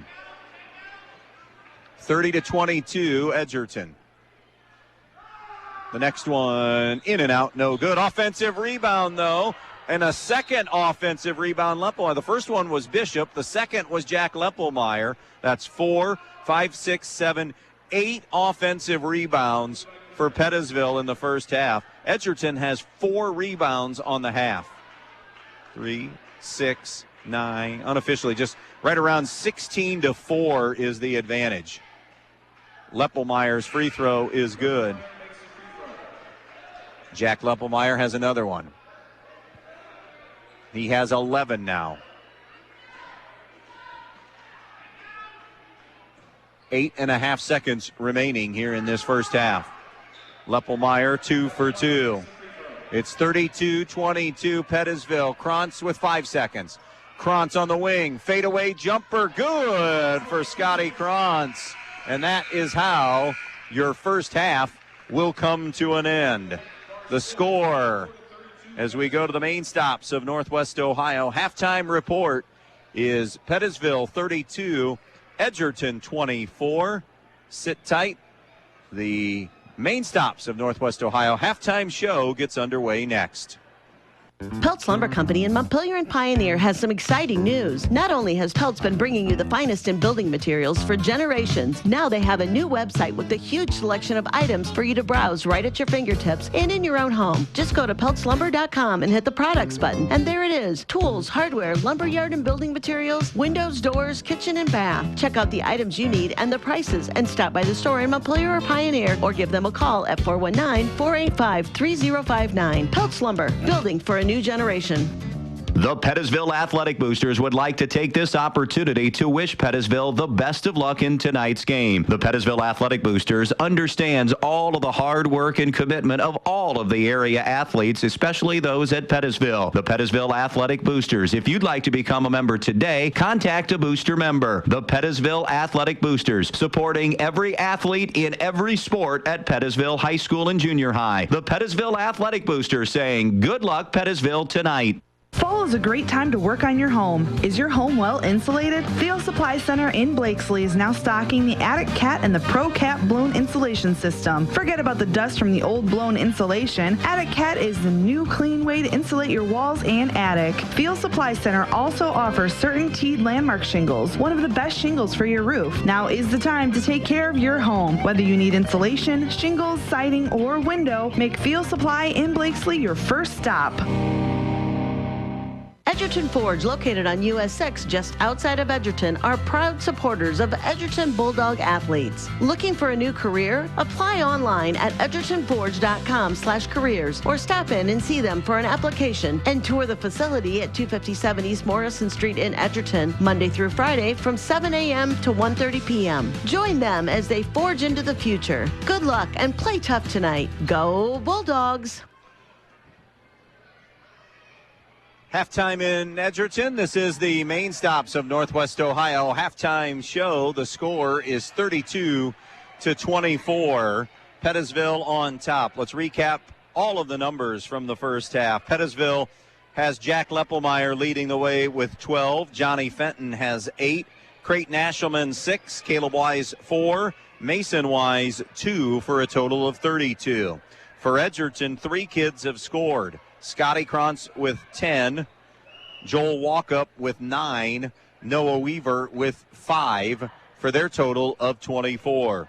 Shooting the basketball, both teams really good percentages here. Pettisville 12 of 21 from the field, 2 of 4 from the three-point line. Edgerton also above 50%. They are 9 of 17 shooting, 2 of 5 from the three-point line. At the free throw line, both teams have been there 10 times. Pettisville is 6 of 10. Edgerton is 4 out of 10. Turnovers are close. Edgerton's committed only 2. Pettisville only 3. Rebounds, enormous advantage. I had said an unofficial number of 16. It's actually Pettisville 15 rebounds in that first half to just 4 total rebounds for Edgerton. And in fact, of the 15, 8 of the Pettisville rebounds are offensive rebounds. So on the misses that they have had tonight, Pettisville's done a great job in crashing the glass and getting multiple opportunities. All of it leading to our halftime score. And on the Main Stops halftime show, it is Pettisville 32, Edgerton 24. More to come from Edgerton after this. Hello, I'm Paul Rorig Jr. And I'm Sierra with the Fackler Monument Company in Montpelier, Ohio. Are you searching for a lasting memorial to honor your loved ones? Let us guide you through the entire process of choosing a memorial with compassion and care. Come visit our showroom. We have the largest indoor display in the tri-state area. Fackler Monument Company, where 3 generations of tradition and trust come together. Visit our website at facklermonument.com. We have been serving families in the tri-state area since 1924. Hi, this is Russ Davies with Andrews O'Neill & Lowe Insurance Agency. Community means caring for the people we call neighbors and the places we call home. For the past 100 years, Andrews O'Neill & Lowe has been proud to do just that. In partnership with Central Insurance, we're honored by your trust in us to protect your family, assets, business, and everything that matters most to you. Thanks for being a part of our story. We've provided you peace of mind over the past century and look forward to doing the same for the next 100 years. Learn more at andrewsoneillandlowe.com. Are you ready to tackle your next projects with the best equipment in town? Then look no further than Black Swamp Equipment, serving Bryan, Archbold, and Defiance. Right now, we have incredible deals on steel chainsaws. Whether you're a seasoned pro or a weekend warrior, Steel has you covered. And that's not all. Need to chip or split that wood? We've got you covered with wood chipper and wood splitter rentals too. But wait, there's more. Our Milwaukee tool sale is happening now. Upgrade your tool kit with top quality Milwaukee tools at unbeatable prices. Stop in or give us a call to discover everything that's on sale. Black Swamp Equipment. Locations in Bryan, Archbold, and Defiance. Attention Bryan shoppers, are you in the market for high quality appliances and furniture? Look no further than Direct Link Appliance and Furniture. They have a wide selection of Whirlpool, Maytag, and KitchenAid appliances, as well as service on all makes and models. And coming soon, they'll be carrying Ashley Furniture and Jameson mattresses. Don't miss out on unbelievable prices and top-notch services on everything you need to turn your house into a home. Visit Direct Link Appliance and Furniture in Bryan today. Welcome back out here to Edgerton, where our halftime score is 32-24. Pettisville on top here in this one. We talked a little bit earlier in the broadcast about what is shaping out. What these are going to be the seeds when everything is released tomorrow for the Max Preps RPI. Toledo Christian is going to be the number 1 seed in this district. Antwerp the 2. Maumee Valley Country Day the 3, and these Pettisville Blackbirds are the number 4 seed. That's followed by Patrick Henry at 5. Stryker is a 6 seed. Montpelier is the 7 seed. Ayersville an 8. Edgerton is the 9 seed. North Central at 10. Hilltop 11. Holgate 12. Fayette 13. And Eden 14. And if you're wondering what all goes in to the RPI formula, well, here's your answer. It's 40% your winning percentage, 35% your opponent's winning percentage, and then 25% your opponent's winning percentage. This is a formula developed by the Coaches Association and, of course, then adopted by the Ohio High School Athletic Association. So it does take out, we like it as long as all the schools are reporting their scores on a timely manner. We like it because it does take out of the equation maybe some let's vote for the conference bias, or maybe some animosity between this coach, this school, that coach, or that school. So now you just take that formula and you get an RPI ranking out of it. So what's going to be determined tomorrow? It'll be the matchups, and we'll know where we are going. We already know where we're headed for girls basketball. It will be Eden at Antwerp coming up on Wednesday, February 21st. And then the winner of that game will play at Montpelier, who's the 3 seed in Division 4 in the Defiance District for girls hoops.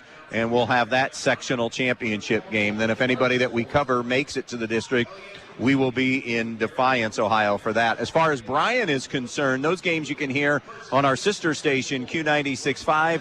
The Lady Bears, because it's such a big district and teams in the district, there is not a bye. So Bryan will play Otsego in an opening game, and then they move on and get another game at home. So there will be 2 home games for the Lady Bears on Q96.5.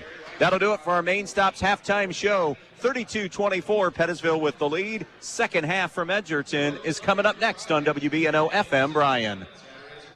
Your friends at your neighborhood Eden Farmers Co-op Country Store would like to invite you to stop in at the Eden, Montpelier, and Edgerton stores to check out their complete line of pet supplies, animal feed, and outdoor products. Their friendly, knowledgeable staff is ready to answer all of your questions concerning their complete line of Kalmbach, Land O'Lakes, and much, much more. For your convenience, your purchase can be carried to your vehicle by one of their employees. Be sure to stop by soon and see them at your hometown country store, the Eden Farmers Co-op. The more your life changes, the more your insurance needs change. See Danielle Van Atta of Danielle Van Atta Agency today. She can conduct a free personal insurance review to help you determine how much and what type of coverage is right for you, with no costly gaps or overlaps. Interested? Phone Danielle Van Atta today at 419-636-0408. U-Store Storage in Bryan has 44 new 10x20 storage units available on Edgerton Street in Bryan. With 24-hour access and well-lit facilities, U-Store Storage has a unit just for you. Residential and commercial warehouse space is also available. Looking for a storage unit in the Stryker area? Stryker Mini Storage on Industrial Drive has units as well. For all your storage needs, give U-Store Storage or Stryker Mini Storage a call at 419-636-2545. Ready for the second half, when we wondered what Bryan Leppelmeyer would do with the kids with foul difficulty, in particular Joey Ripke. He will start the second half. Adam, I'm going to go ahead and let you know, so you know that the net commercial is airing right now in my brain too, which is okay, but I wanted to let you know that it was happening right now. So to be on the floor, the starting 5 of Leppelmeyer, Ripke, Ashelman, Caleb Wise, and Johnny Fenton for the Blackbirds. Jack Leppelmeyer has it out in front. Sanchez trying to stay with him. It's Sanchez, Baker, Herman, Krantz, and Walkup, the starting 5 for the Bulldogs tonight as we began.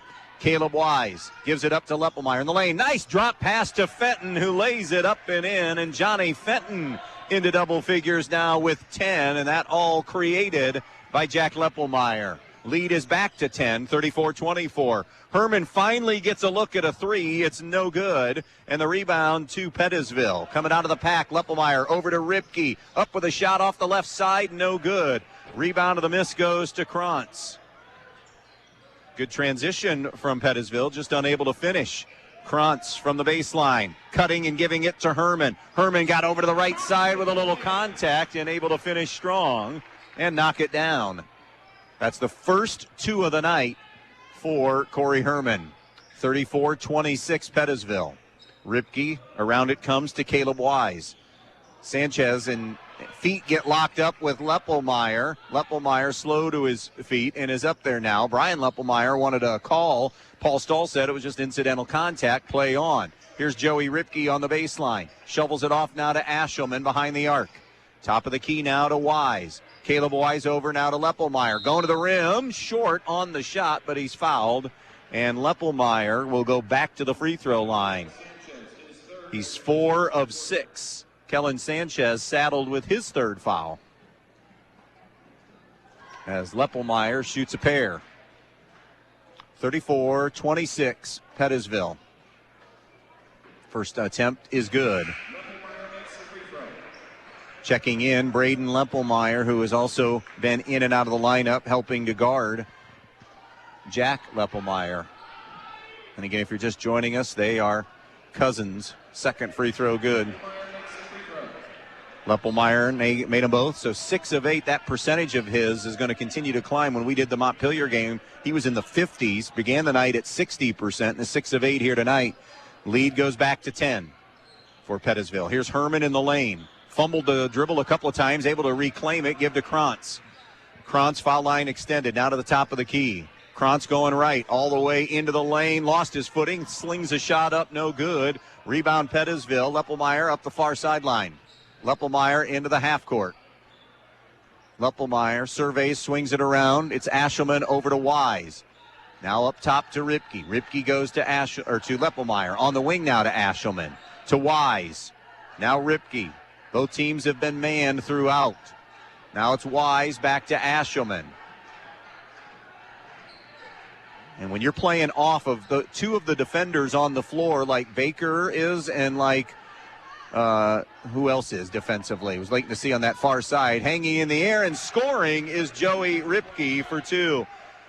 Edgerton is saying we don't respect their ability from the perimeter. We're going to play off and be help side for namely what Jack Leppelmeyer does and also a little bit on what Ripke does.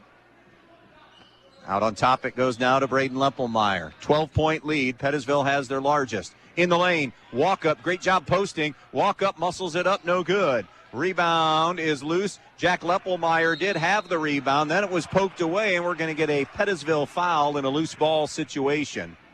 Shane Chamberlain says the foul will be on Ashelman. Creighton Ashelman second. First foul on Pettisville in the quarter. 4:52 mark left in this third. 38-26 Pettisville. Baker on the wing to Herman.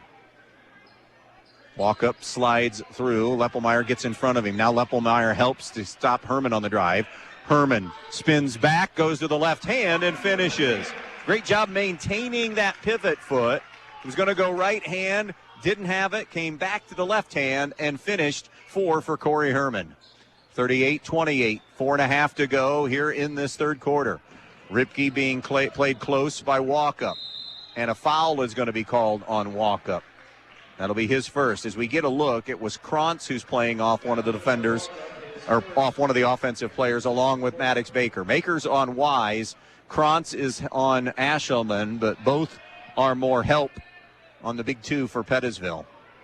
38-28 right now. Jack Leppelmeyer has it in the backcourt. Rotates it around to Ashelman. Ashelman, top of the key, hands back to Leppelmeyer.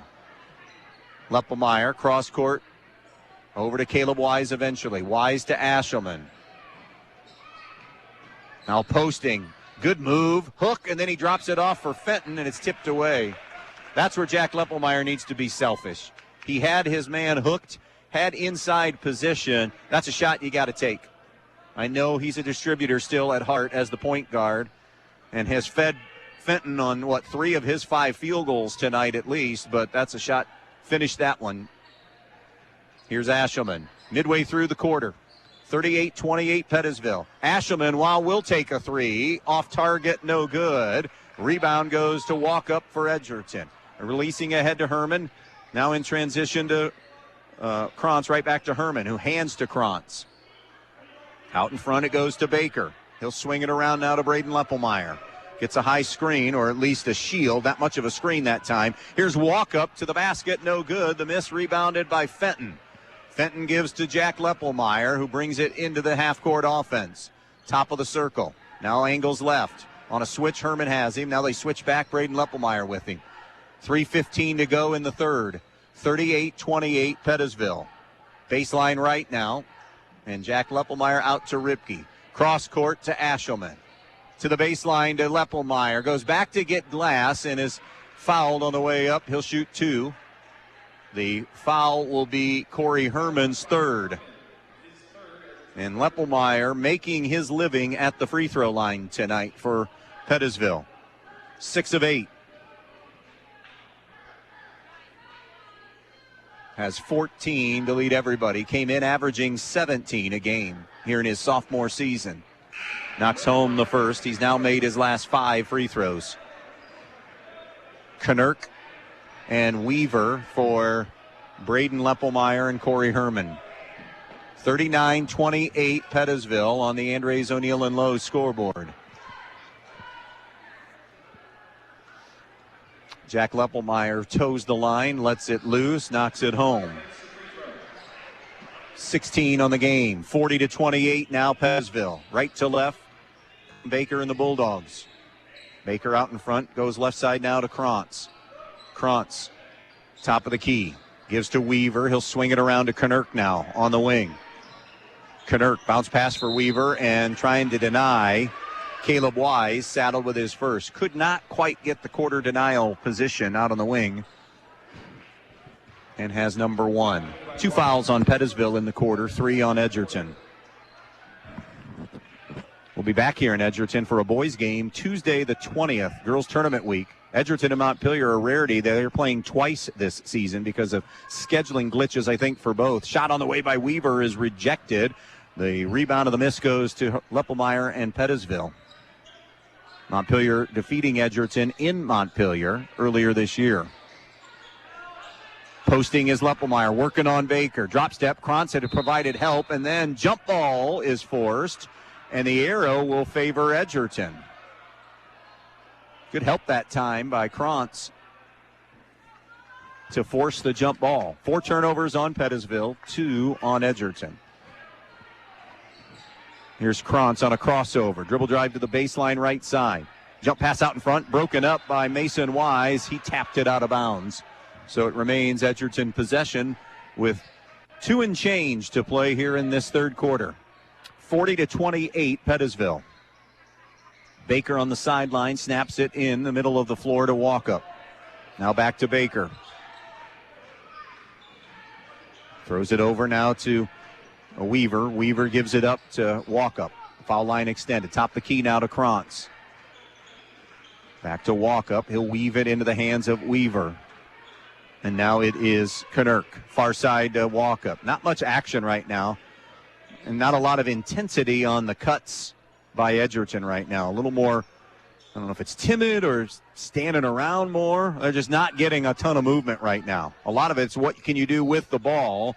And Krantz on a turnaround, no good. Joey Ripke goes up high for the rebound. Now it's Leppelmeyer with it in his hands.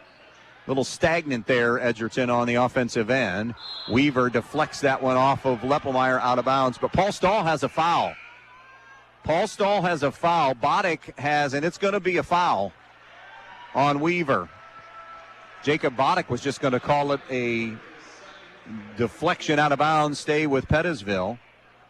Noah Weaver, though, has his second personal, and that's 4 on Edgerton. So, 1:25 left. If they can get another one, they can get to the line. Here's Joey Ripke hanging in the air, and he will get to the line as he'll be fouled by Scotty Krantz. And Ripke, just 2 points for him tonight, shoots 2. Joey Ripke on the year, a 73% free throw shooter. 11 points, 6 rebounds, 2 assists, and 1 steal per game as he knocks home the free throw. Pettisville's making their free throws. Just 4 misses on the night, and they're perfect in the second half. Adding to their lead, and it's now 42-28 Pettisville with 1:20 and counting to play, third quarter.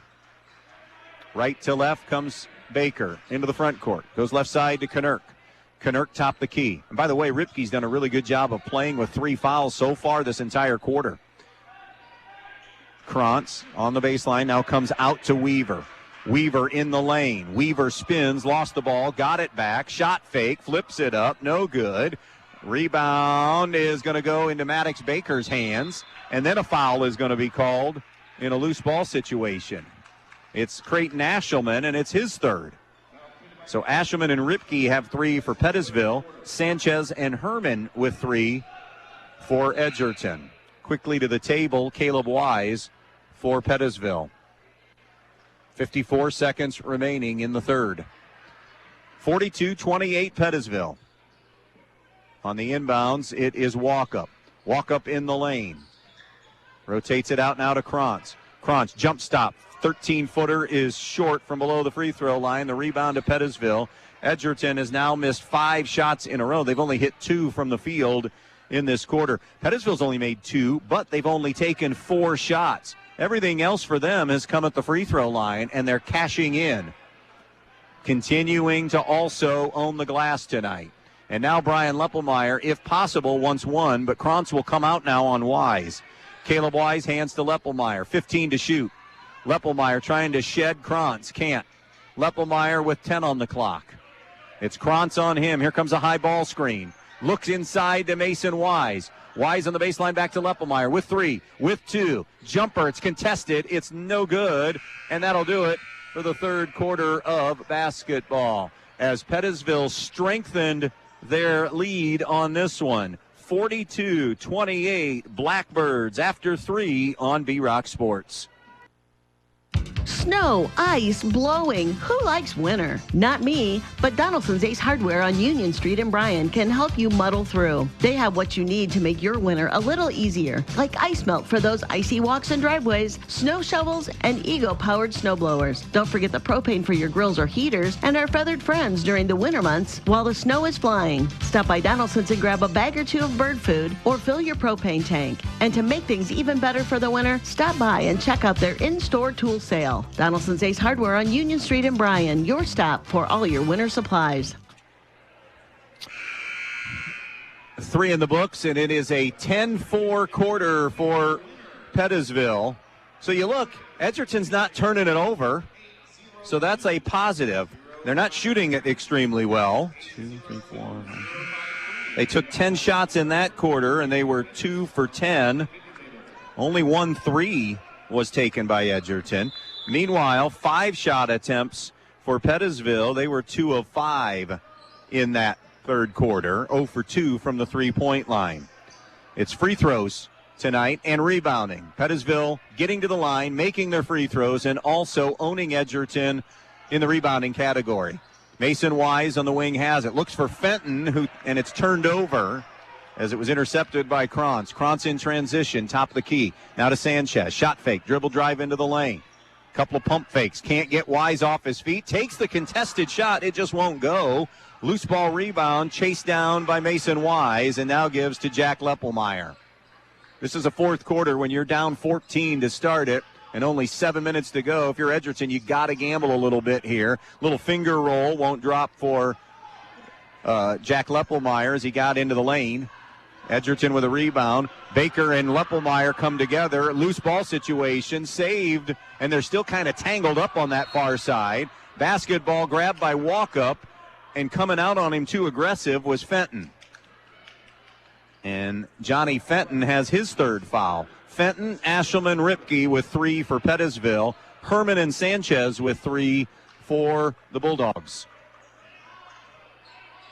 42-28. And when you're gambling a little bit defensively for Edgerton, something to keep an eye on, that will open up some other chances for Pettisville if they elect to take them offensively. Here's Baker, top of the circle, comes over to Sanchez. Sanchez, down low, wanted to go to Herman, just never had an angle, and turning it over for just the third time tonight. But still a tough turnover there for Edgerton. Coming up the floor, Leppelmeyer out to Ripke. This is where that Pettisville patience can come into play as well. Bounce pass into Fenton. Pump fake. Got the defender off their feet. Layup good, Johnny Fenton. 12 for him tonight. Young man that doesn't score very much for Pettisville on the season. Averages 6 a game, so he's doubled that. Herman's 3, no good. Rebound, Ripke. Another one-and-done trip for Edgerton. Back to Ripke. 2 minutes into this fourth quarter. 44-28, Pettisville. Caleb Wise over on the wing now to Mason Wise. Wise had it deflected away by Krantz from behind. Loose basketball grabbed, snapping it ahead. Herman found Krantz for an easy lay-in. Scotty Krantz now with 12. It's 44-30. Sanchez coming up alongside of Leppelmeyer commits the foul. That'll be his fourth.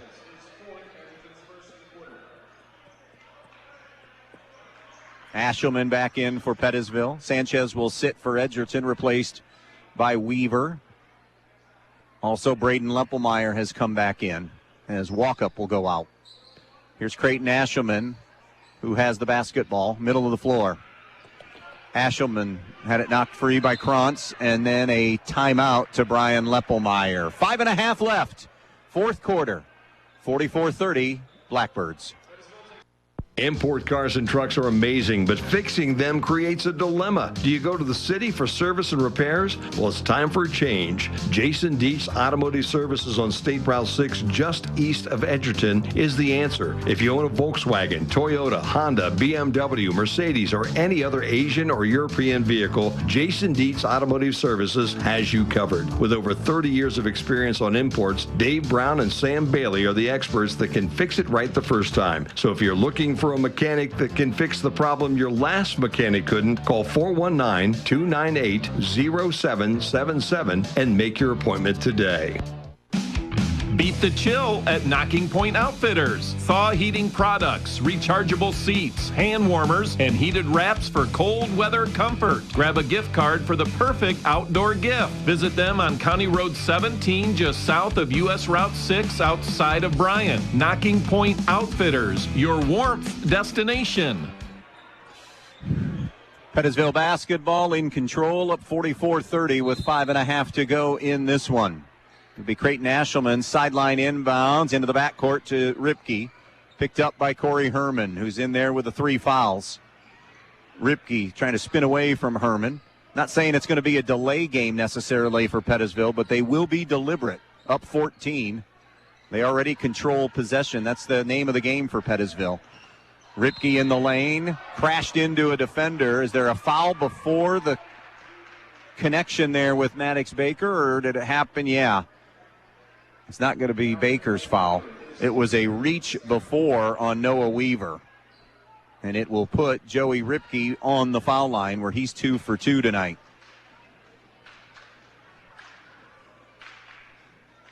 Get to the free throw line. That's a miss there, but they've made a lot more than they've missed tonight. Out goes Baker. In comes Walkup for Edgerton. 44-30. Pettisville on the Andrews O'Neill and Lowe scoreboard. Second free throw coming up for Joey Ripke. Buries that one. He's 3 for 4 at the foul line tonight. 5 points. Fenton has helped pick up the slack tonight, scoring with 12. Leppelmeyer with 16, pretty much at his average. 45-30 with 5 minutes left in this one. If Edgerton's going to make a run, it's got to start happening here now. Fade away, off glass. Krantz in and out, no good. Rebound, Fenton in traffic is going to be fouled.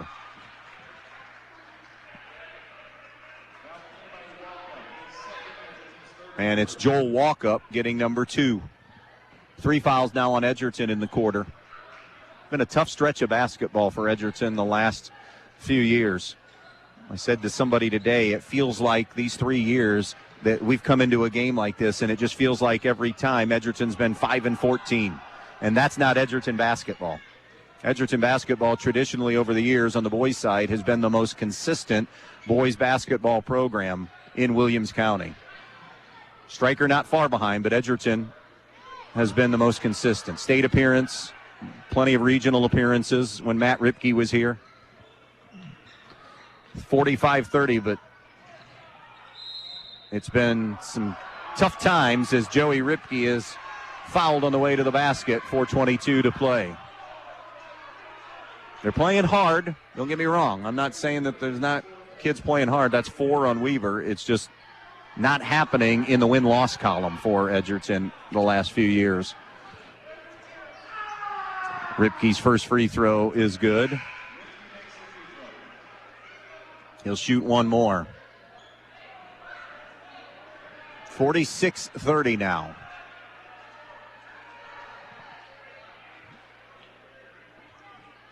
The lefty Ripke. Long on the next one, off the heel. Fenton brought down to the deck by Krantz. And it will not be a shooting situation yet. That was the 4th foul as a team. Oh, it's 5, beg your pardon. Stand corrected, that's 5. So Fenton will shoot 2. Johnny Fenton on the year. Just a 29% free throw shooter. If he can get one to go, it's a bonus for Pettisville. Missed the first.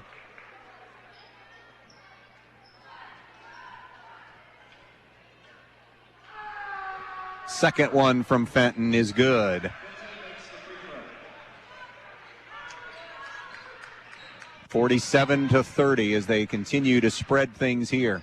Edgerton has scored 6 points in the second half. A spin for Herman. Scoop to the hoop, no good. Rebound, Mason Wise. And it's knocked away by Edgerton out of bounds. Pettisville keeps it with 4:05 to play. Full court pressure now. Edgerton trying to deny everything. Jump traps, as we said, they got to take chances. Jack Leppelmeyer pounds it ahead into the front court. Up on him is Braden Leppelmeyer. Leppelmeyer maintaining the basketball. Over to the left side of the floor. You trust your ball handlers now. He'll find Ashelman. Pettisville has just 6 turnovers. Edgerton even better than that with only 3. Ashelman goes to Leppelmeyer. And a foul on Scotty Krantz. That'll be his 3rd. Board has him for 2. I have him for 3. We'll see if that ever changes or not. Jack Leppelmeyer back to the line. He's made a living here tonight. Swishes the first one in. 4 field goals for Leppelmeyer of his 17. Everything else. So 8 points from the field.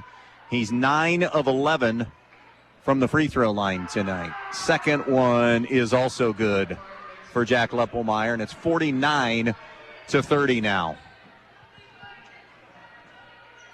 Krantz weaving his way up the floor, dishes it back out for a straight-on look at a 3. Herman, no good. Offensive rebound. That's only the 3rd offensive rebound for Edgerton. And Walkup turns it into 2 and a chance at a 3-point play. Joel Walkup now to the foul line.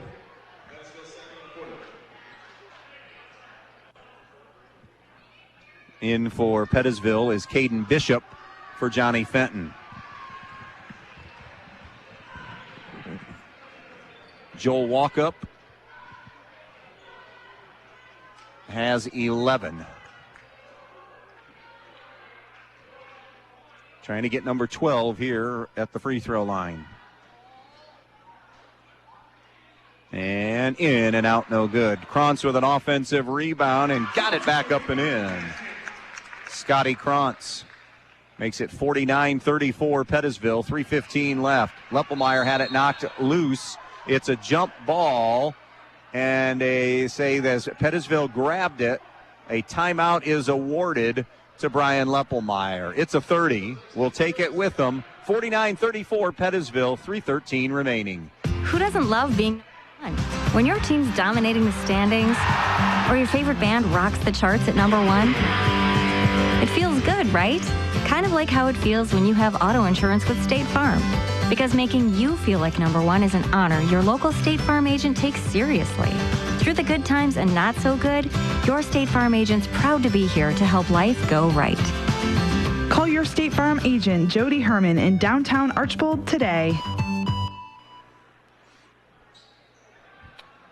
Back out here in Edgerton, 49-34. Pettisville in control of this one. A hold before the clock even started winding. Jack Leppelmeyer returning to the free throw line. The hold is going to be called on Maddox Baker, his second. Maybe that's where my bookkeeping is off a little bit. With Krantz, I had him for 3 and would have been Baker's first according to my records. So must have missed one there. Free throw rolls around and in for Jack Leppelmeyer. He's only missed 2 tonight, but he's now made 9 in a row at the free throw line. 19 for the game. Second one is good. 51-34, Pettisville. Fenton comes back in for Caden Bishop for the Blackbirds. Edgerton, it appears, going to fall to 5-14 on the year. Joey Ripke saddled with his 4th foul, but remember, he had 3 at halftime. Krantz to shoot 2. Stops the clock at 3:09 remaining.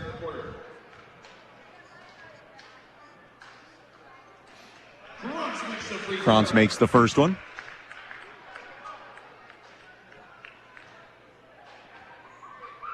One more to come for him. No good on the second. Rebound to Jack Leppelmeyer. Up ahead, middle of the floor, now to the near sideline to Joey Ripke. Ripke brings it back out in front. Chance now for Pettisville to utilize some clock here. 51-35 with 2:53 and rolling to play. Pettisville going to be 12-7 when this night is done. A double win weekend. Leppelmeyer hung up in the air, tried to get it to Ripke, feathering it over there, unable to make the connection, and goes out of bounds. Next up for Pettisville, Championship Friday. They'll be at Hilltop Friday night. A win, and they would have at least a share of the BBC Championship. If they got help from Fayette, Krantz drills a 3. If they got help from Fayette, they could win it outright. Montpelier still in play for a BBC Championship as well. Those are the only 2. Well, that's not true. Stryker, if they would win and both Pettisville and Montpelier would lose, you'd have a 3-way tie because Stryker's 4-2. So Stryker technically not out of it yet. That's deflected out of bounds.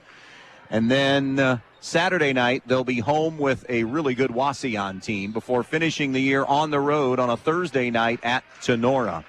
We'll get you the Edgerton schedule here in just a moment. Mason Wise has the ball for Pettisville, gives to Leppelmeyer now. 51-38 Pettisville. Leppelmeyer to Ashelman. Ashelman top of the key to Ripke. Around now to Wise. Now it's back to Ripke.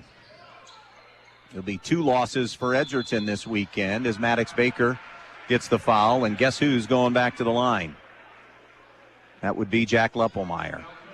For the Bulldogs, they are home with Hicksville on Friday night. Certainly a chance at a win there. At North Central next Saturday night. And then home with Montpelier on Tuesday the 20th in a game we told you that we were doing. That'll end the string of 10 straight makes for Jack Leppelmeyer. One more free throw here. Up 51-38 with 1:51 left. And Leppelmeyer drills the next one. It's into Krantz, 52-38. A Saturday night where the crowd never got into it here this evening. Really, truly. Wasn't any kind of run by Edgerton. Slowly, Pettisville started to kind of meticulously pull away. It was 5 after 1, 8 at the half, 14 after 3. That's where it stands right now as a 14-point spread. Creighton Ashelman, far side off the inbounds, goes to Ripke, who jogs it ahead into the front court. He'll bounce it now to Ashelman with a minute and a half remaining. Ashelman over to Leppelmeyer. Interesting to see how this Division IV district pans out tomorrow with matchups. Pettisville going to be hosting up as that 4 seed. Who do they get? Edgerton will be going on the road as Leppelmeyer again banged on his way to the basket. He is going to be one tired hombre when this is all said and done. He has just worked his tail off. Hadn't come out. Has played all what will be 32 minutes probably, unless Bryan Leppelmeyer digs deep into that bench. And you can see it a little bit with the legs as he's short on the first free throw. Kellen Sanchez spent some time on Leppelmeyer, is back in now for Canuck.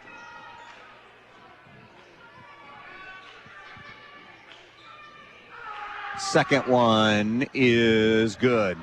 Used a lot of rim to get that one to drop. 22 for Jack Leppelmeyer. 53-38. Here's Corey Herman, a little up and under, and it rolls in for Herman. He's been held to 6 tonight. Brett Grieser wants a timeout as we go under a minute to play. We're going to stay right here with 59 seconds left in this one.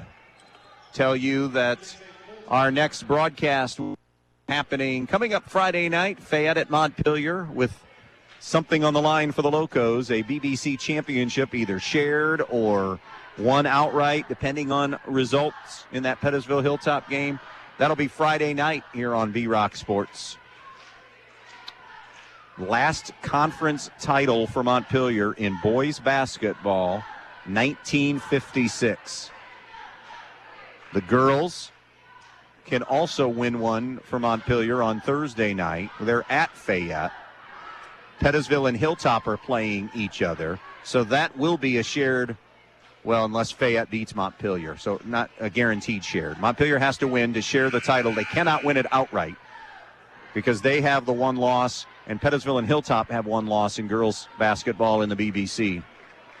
So that's Thursday night. A lot of good things happening in Montpelier this winter in terms of the basketball program. GMC, the Ayersville girls have wrapped up a share of that championship. Wayne Trace has a share of the boys championship. I believe I read that's the 36th in school history, GMC boys basketball titles. Ashelman on the inbounds. Now comes to Leppelmeyer, deflected away, and a foul called as well. Not just the deflection, Maddox Baker and Leppelmeyer back to the free throw line with 54 seconds remaining.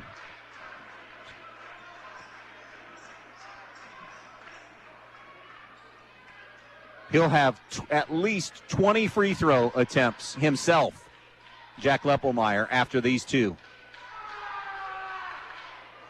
Short on the first one. 53-40 Edgerton with 54 seconds remaining in this one. It was 17-12 Pettisville after one, 32-24 at the half, 42-28 after three. One of two again for Jack Leppelmeyer. 54-40 our score right now. Final 50 seconds of this one. A pull-up three for Herman is short. Rebound offensively. Scotty Krantz in the lane. Muscles it up and in for two. 54-42. Three defenders come and get a deflection for Edgerton. Leppelmeyer spun into a triple team and had it tapped out of bounds.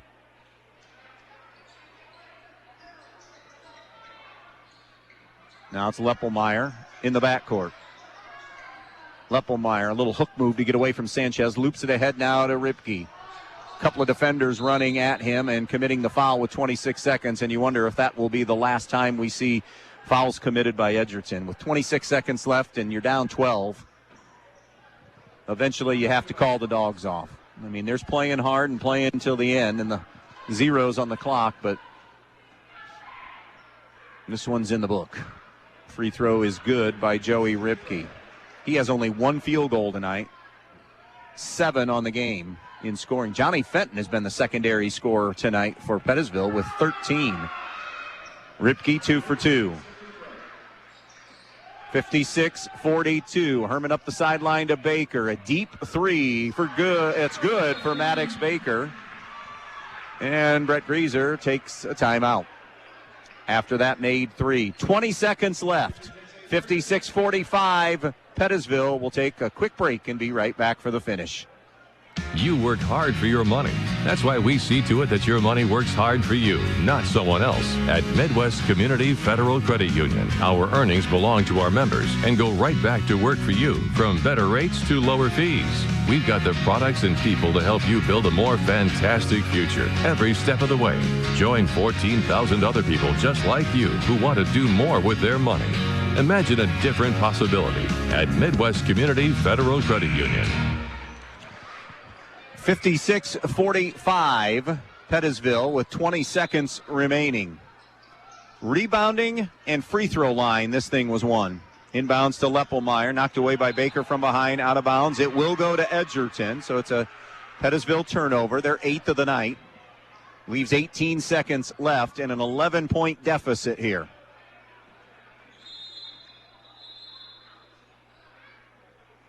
And what can only be described as an inexplicable timeout now. 2 seconds came off the clock. I know you got the ball, but you only had 2 timeouts left to begin with. So if you're thinking of trying to win the game, why are you spending one of your 2 here? Interesting. We're going to stay here. 56-45 Pettisville. Again, Edgerton down to 1 timeout, down 11 with 18 seconds remaining. Pettisville going to leave here, as we said, 12-7. It's been a little up and down for Pettisville of late in the 7 losses. They've won 3 of their last 5. Losses to Liberty Center and Montpelier in there. A loss to Evergreen. And that was kind of sandwiched around a 4-game winning streak that Pettisville had through the early to mid part of January. Losses for them this year, Delta in the opener, Paulding and Toledo Christian. No shame there. TC is fantastic. Archbold, good team. Evergreen, good team. Liberty Center's pretty good. Montpelier's had a nice year. The best win, well, we'll get back to that if we have time. Inbounds for Edgerton. Krantz, a volleyball spiking line 3 is off target, no good. Leppelmeyer the rebound, snaps it ahead to Wise. 9 seconds left, and Mason Wise will go to the line as they start to head for the exits here in E-Town. Wins, let's see, Fayette, Stryker, Hicksville, Bryan, Holgate, Fairview, North Central. Fayette again, that was a league win. Eden, Ayersville, probably the best win, quote unquote. Brian Leppelmeyer does a really good job and has done a good job with this program as Krantz fouls out. Free throw no good by Mason Wise.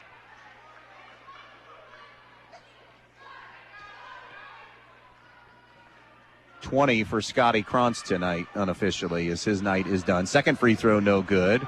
Rebound offensively to Pettisville and slammed it off of walk-up, so it'll remain with Pettisville with 5 seconds left.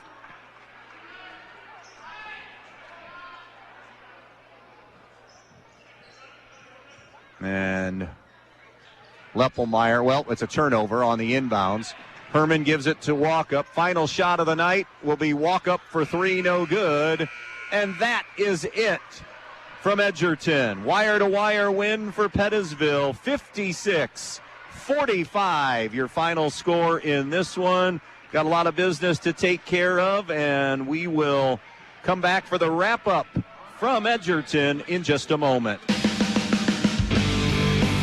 Michael Jordan once said, some people want it to happen, some wish it would happen, and others make it happen. The Edgerton Bulldogs want it, wish for it, and make it happen. The Edgerton Athletic Boosters want to thank all of the Edgerton athletes for their hard work and dedication, and want to wish the athletes and coaches good luck. So from the Edgerton Athletic Boosters, go get 'em Bulldogs. We're behind you all of the way. Good luck to all the Edgerton athletes. I'm here at Fackler Monument in Montpelier, Ohio, with Sierra and Paul Rory Jr., the new owners. But really, Paul, your family has been serving the area for a long time. That's right, Tim. We're the 3rd generation, and it all started with my Grandpa George. Paul, many people are being cremated. Are there memorial options for cremation? Many people still choose a headstone in which the ashes are placed under the monument and sealed within the stone. There's cremation benches where the ashes are placed in the legs of the bench, and there's also columbariums. So, Sierra, there are many shapes and styles to choose from? from, whether a traditional burial or cremation? That's right, and we understand that it can be a little overwhelming. That's why it's important to come talk to us so that we can guide you with our experience to help you pre-plan. Our experienced team realizes that it's not easy to select a memorial in a time of sorrow, so we invite you to come visit with us as part of your pre-planning. Go online to facklermonument.com to see what we have to offer. The Fackler Monument Company of Montpelier, Ohio, serving families in the tri-state area since 1924. Peltz Lumber Company in Montpelier and Pioneer has some exciting news. Not only has Peltz been bringing you the finest in building materials for generations, now they have a new website with a huge selection of items for you to browse right at your fingertips and in your own home. Just go to peltzlumber.com and hit the products button, and there it is. Tools, hardware, lumberyard and building materials, windows, doors, kitchen and bath. Check out the items you need and the prices, and stop by the store in Montpelier or Pioneer, or give them a call at 419-485-3059. Peltz Lumber, building for a new generation. Statistics show that for most crops, pivot irrigation increases yields by at least 100% over dryland farming. Even in areas that get enough rainfall, timing is everything. If it doesn't come at just the right time, you could be losing yield. Maximize your production with pivots and linears from Valley Irrigation. Make the most of your acres. Contact Andy Farnham at AG Irrigation today, 419-212-2528. That's 419-212-2528. If you've been thinking about a remodeling project for your home or business, Field Supply Center in Blakesley should be your first choice. Field Supply Center in Blakesley, and not only has all the lumber for that project, they also have all the building supplies you'll need, along with everything you need for the project, including the cabinetry, plus the expertise to help make your home even more beautiful. It's all at Field Supply Center, located in Blakesley. Field Supply Center, wishing good luck to all the players in tonight's game. Your home is the one place where everything should be perfect, including your air. Stark's Plumbing and Heating Services helps you achieve the perfect air you deserve with reliable, groundbreaking, award-winning Lennox products. Call Stark's Plumbing and Heating Services and see how soon you can get a Lennox home comfort system that'll help improve your health and your mood. It doesn't get any more perfect than that. Call us today at 1-800-329-4040 or visit us at starksphs.com. Camco Industries, with facilities located in West Unity, Ohio and Morenci, Michigan, has openings on all 3 shifts for production and assembly operators. We manufacture interior plastic products for the automotive industry. As an operator, you will be required to visually inspect, trim, assemble, and pack parts, as well as label containers. You must be able to pass an entry-level test and a substance abuse test. Camco also has openings for shipping associates, material handlers, and production leads. Camco offers a complete benefit package along with a bonus for the successful completion of probationary status, an attendance bonus, and a referral bonus. If you would like to join our team, please complete an application online at www.kumi-na.com or in person at Camco, 1001 East Jackson Street, West Unity, Ohio, Monday through Friday from 8 a.m. to 4:30 p.m. All rehires will be considered for employment.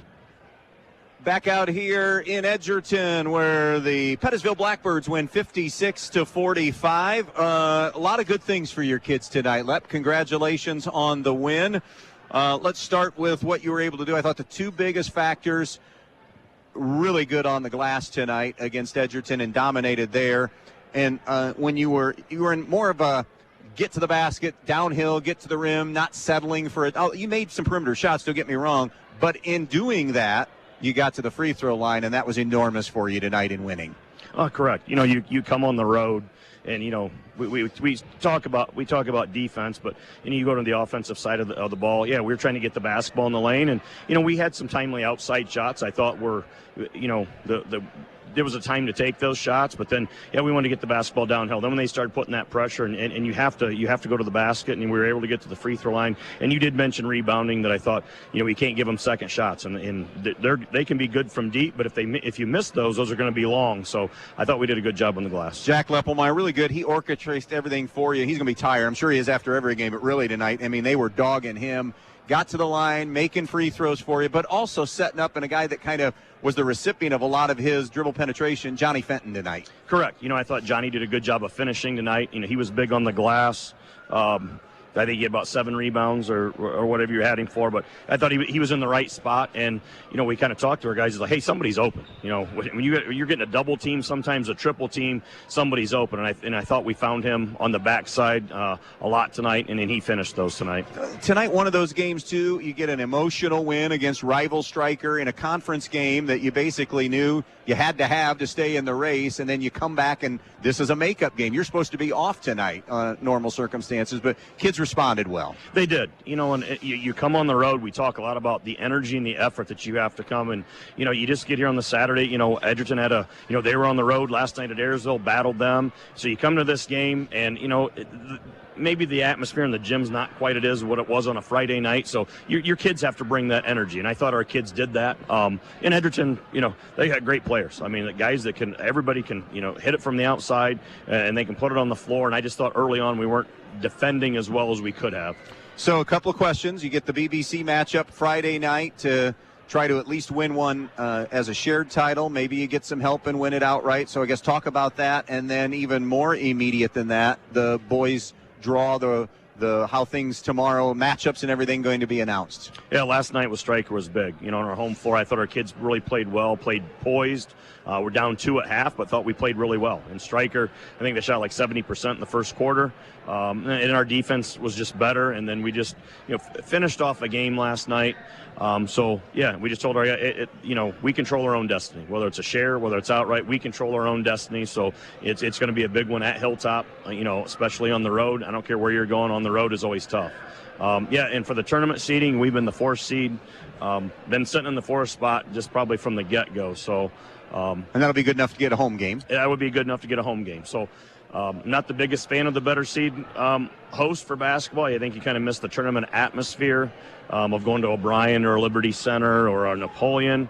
But if we're going to have better seed hosts, I told our kids it's nice that we host. So, I was just going to say, but you can look at that on a positive side, right? To say that now in your home gym, you can bring that tournament atmosphere. Correct. And that's what you have to do. So I think it's going to take some of the fans around here a little bit to get used to, just because we've been so used to in Northwest Ohio of going to that sectional site. So, but again, it's great that we're able to be at home. So, we'll see what Sunday brings and where everybody plops himself on the bracket. Congrats on the double win weekend. Enjoy it. Good luck in the draw tomorrow and the matchups. All right, I appreciate it. Thanks for the coverage. Bryan Leppelmeyer, head coach of the Pettisville Blackbirds, as they win this one tonight by the final of 56-45.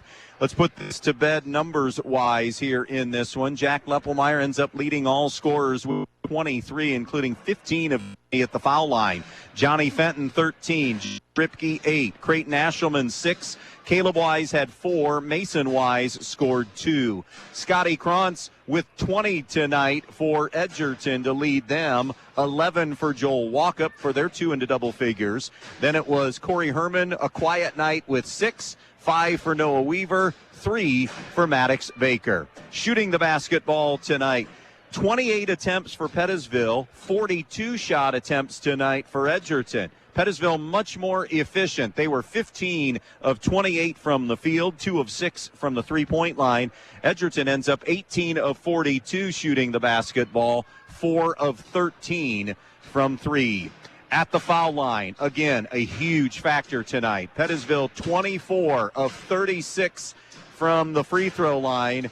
Edgerton 5 of 13 from the free throw line. So 23 more attempts, and they outscore Edgerton 24-5 at the foul line. 9 turnovers for Pettisville, 4 committed by Edgerton, and then Pettisville almost 3-1 winning the backboard tonight. 30 total rebounds for Pettisville, 11 for Edgerton this evening. Want to thank AD Keith Merrillet here for his time tonight. Bryan Leppelmeyer and, of course, Brett Grieser in the pregame show with our Adam Gubernath, and then Bryan for his time tonight here on the postgame show.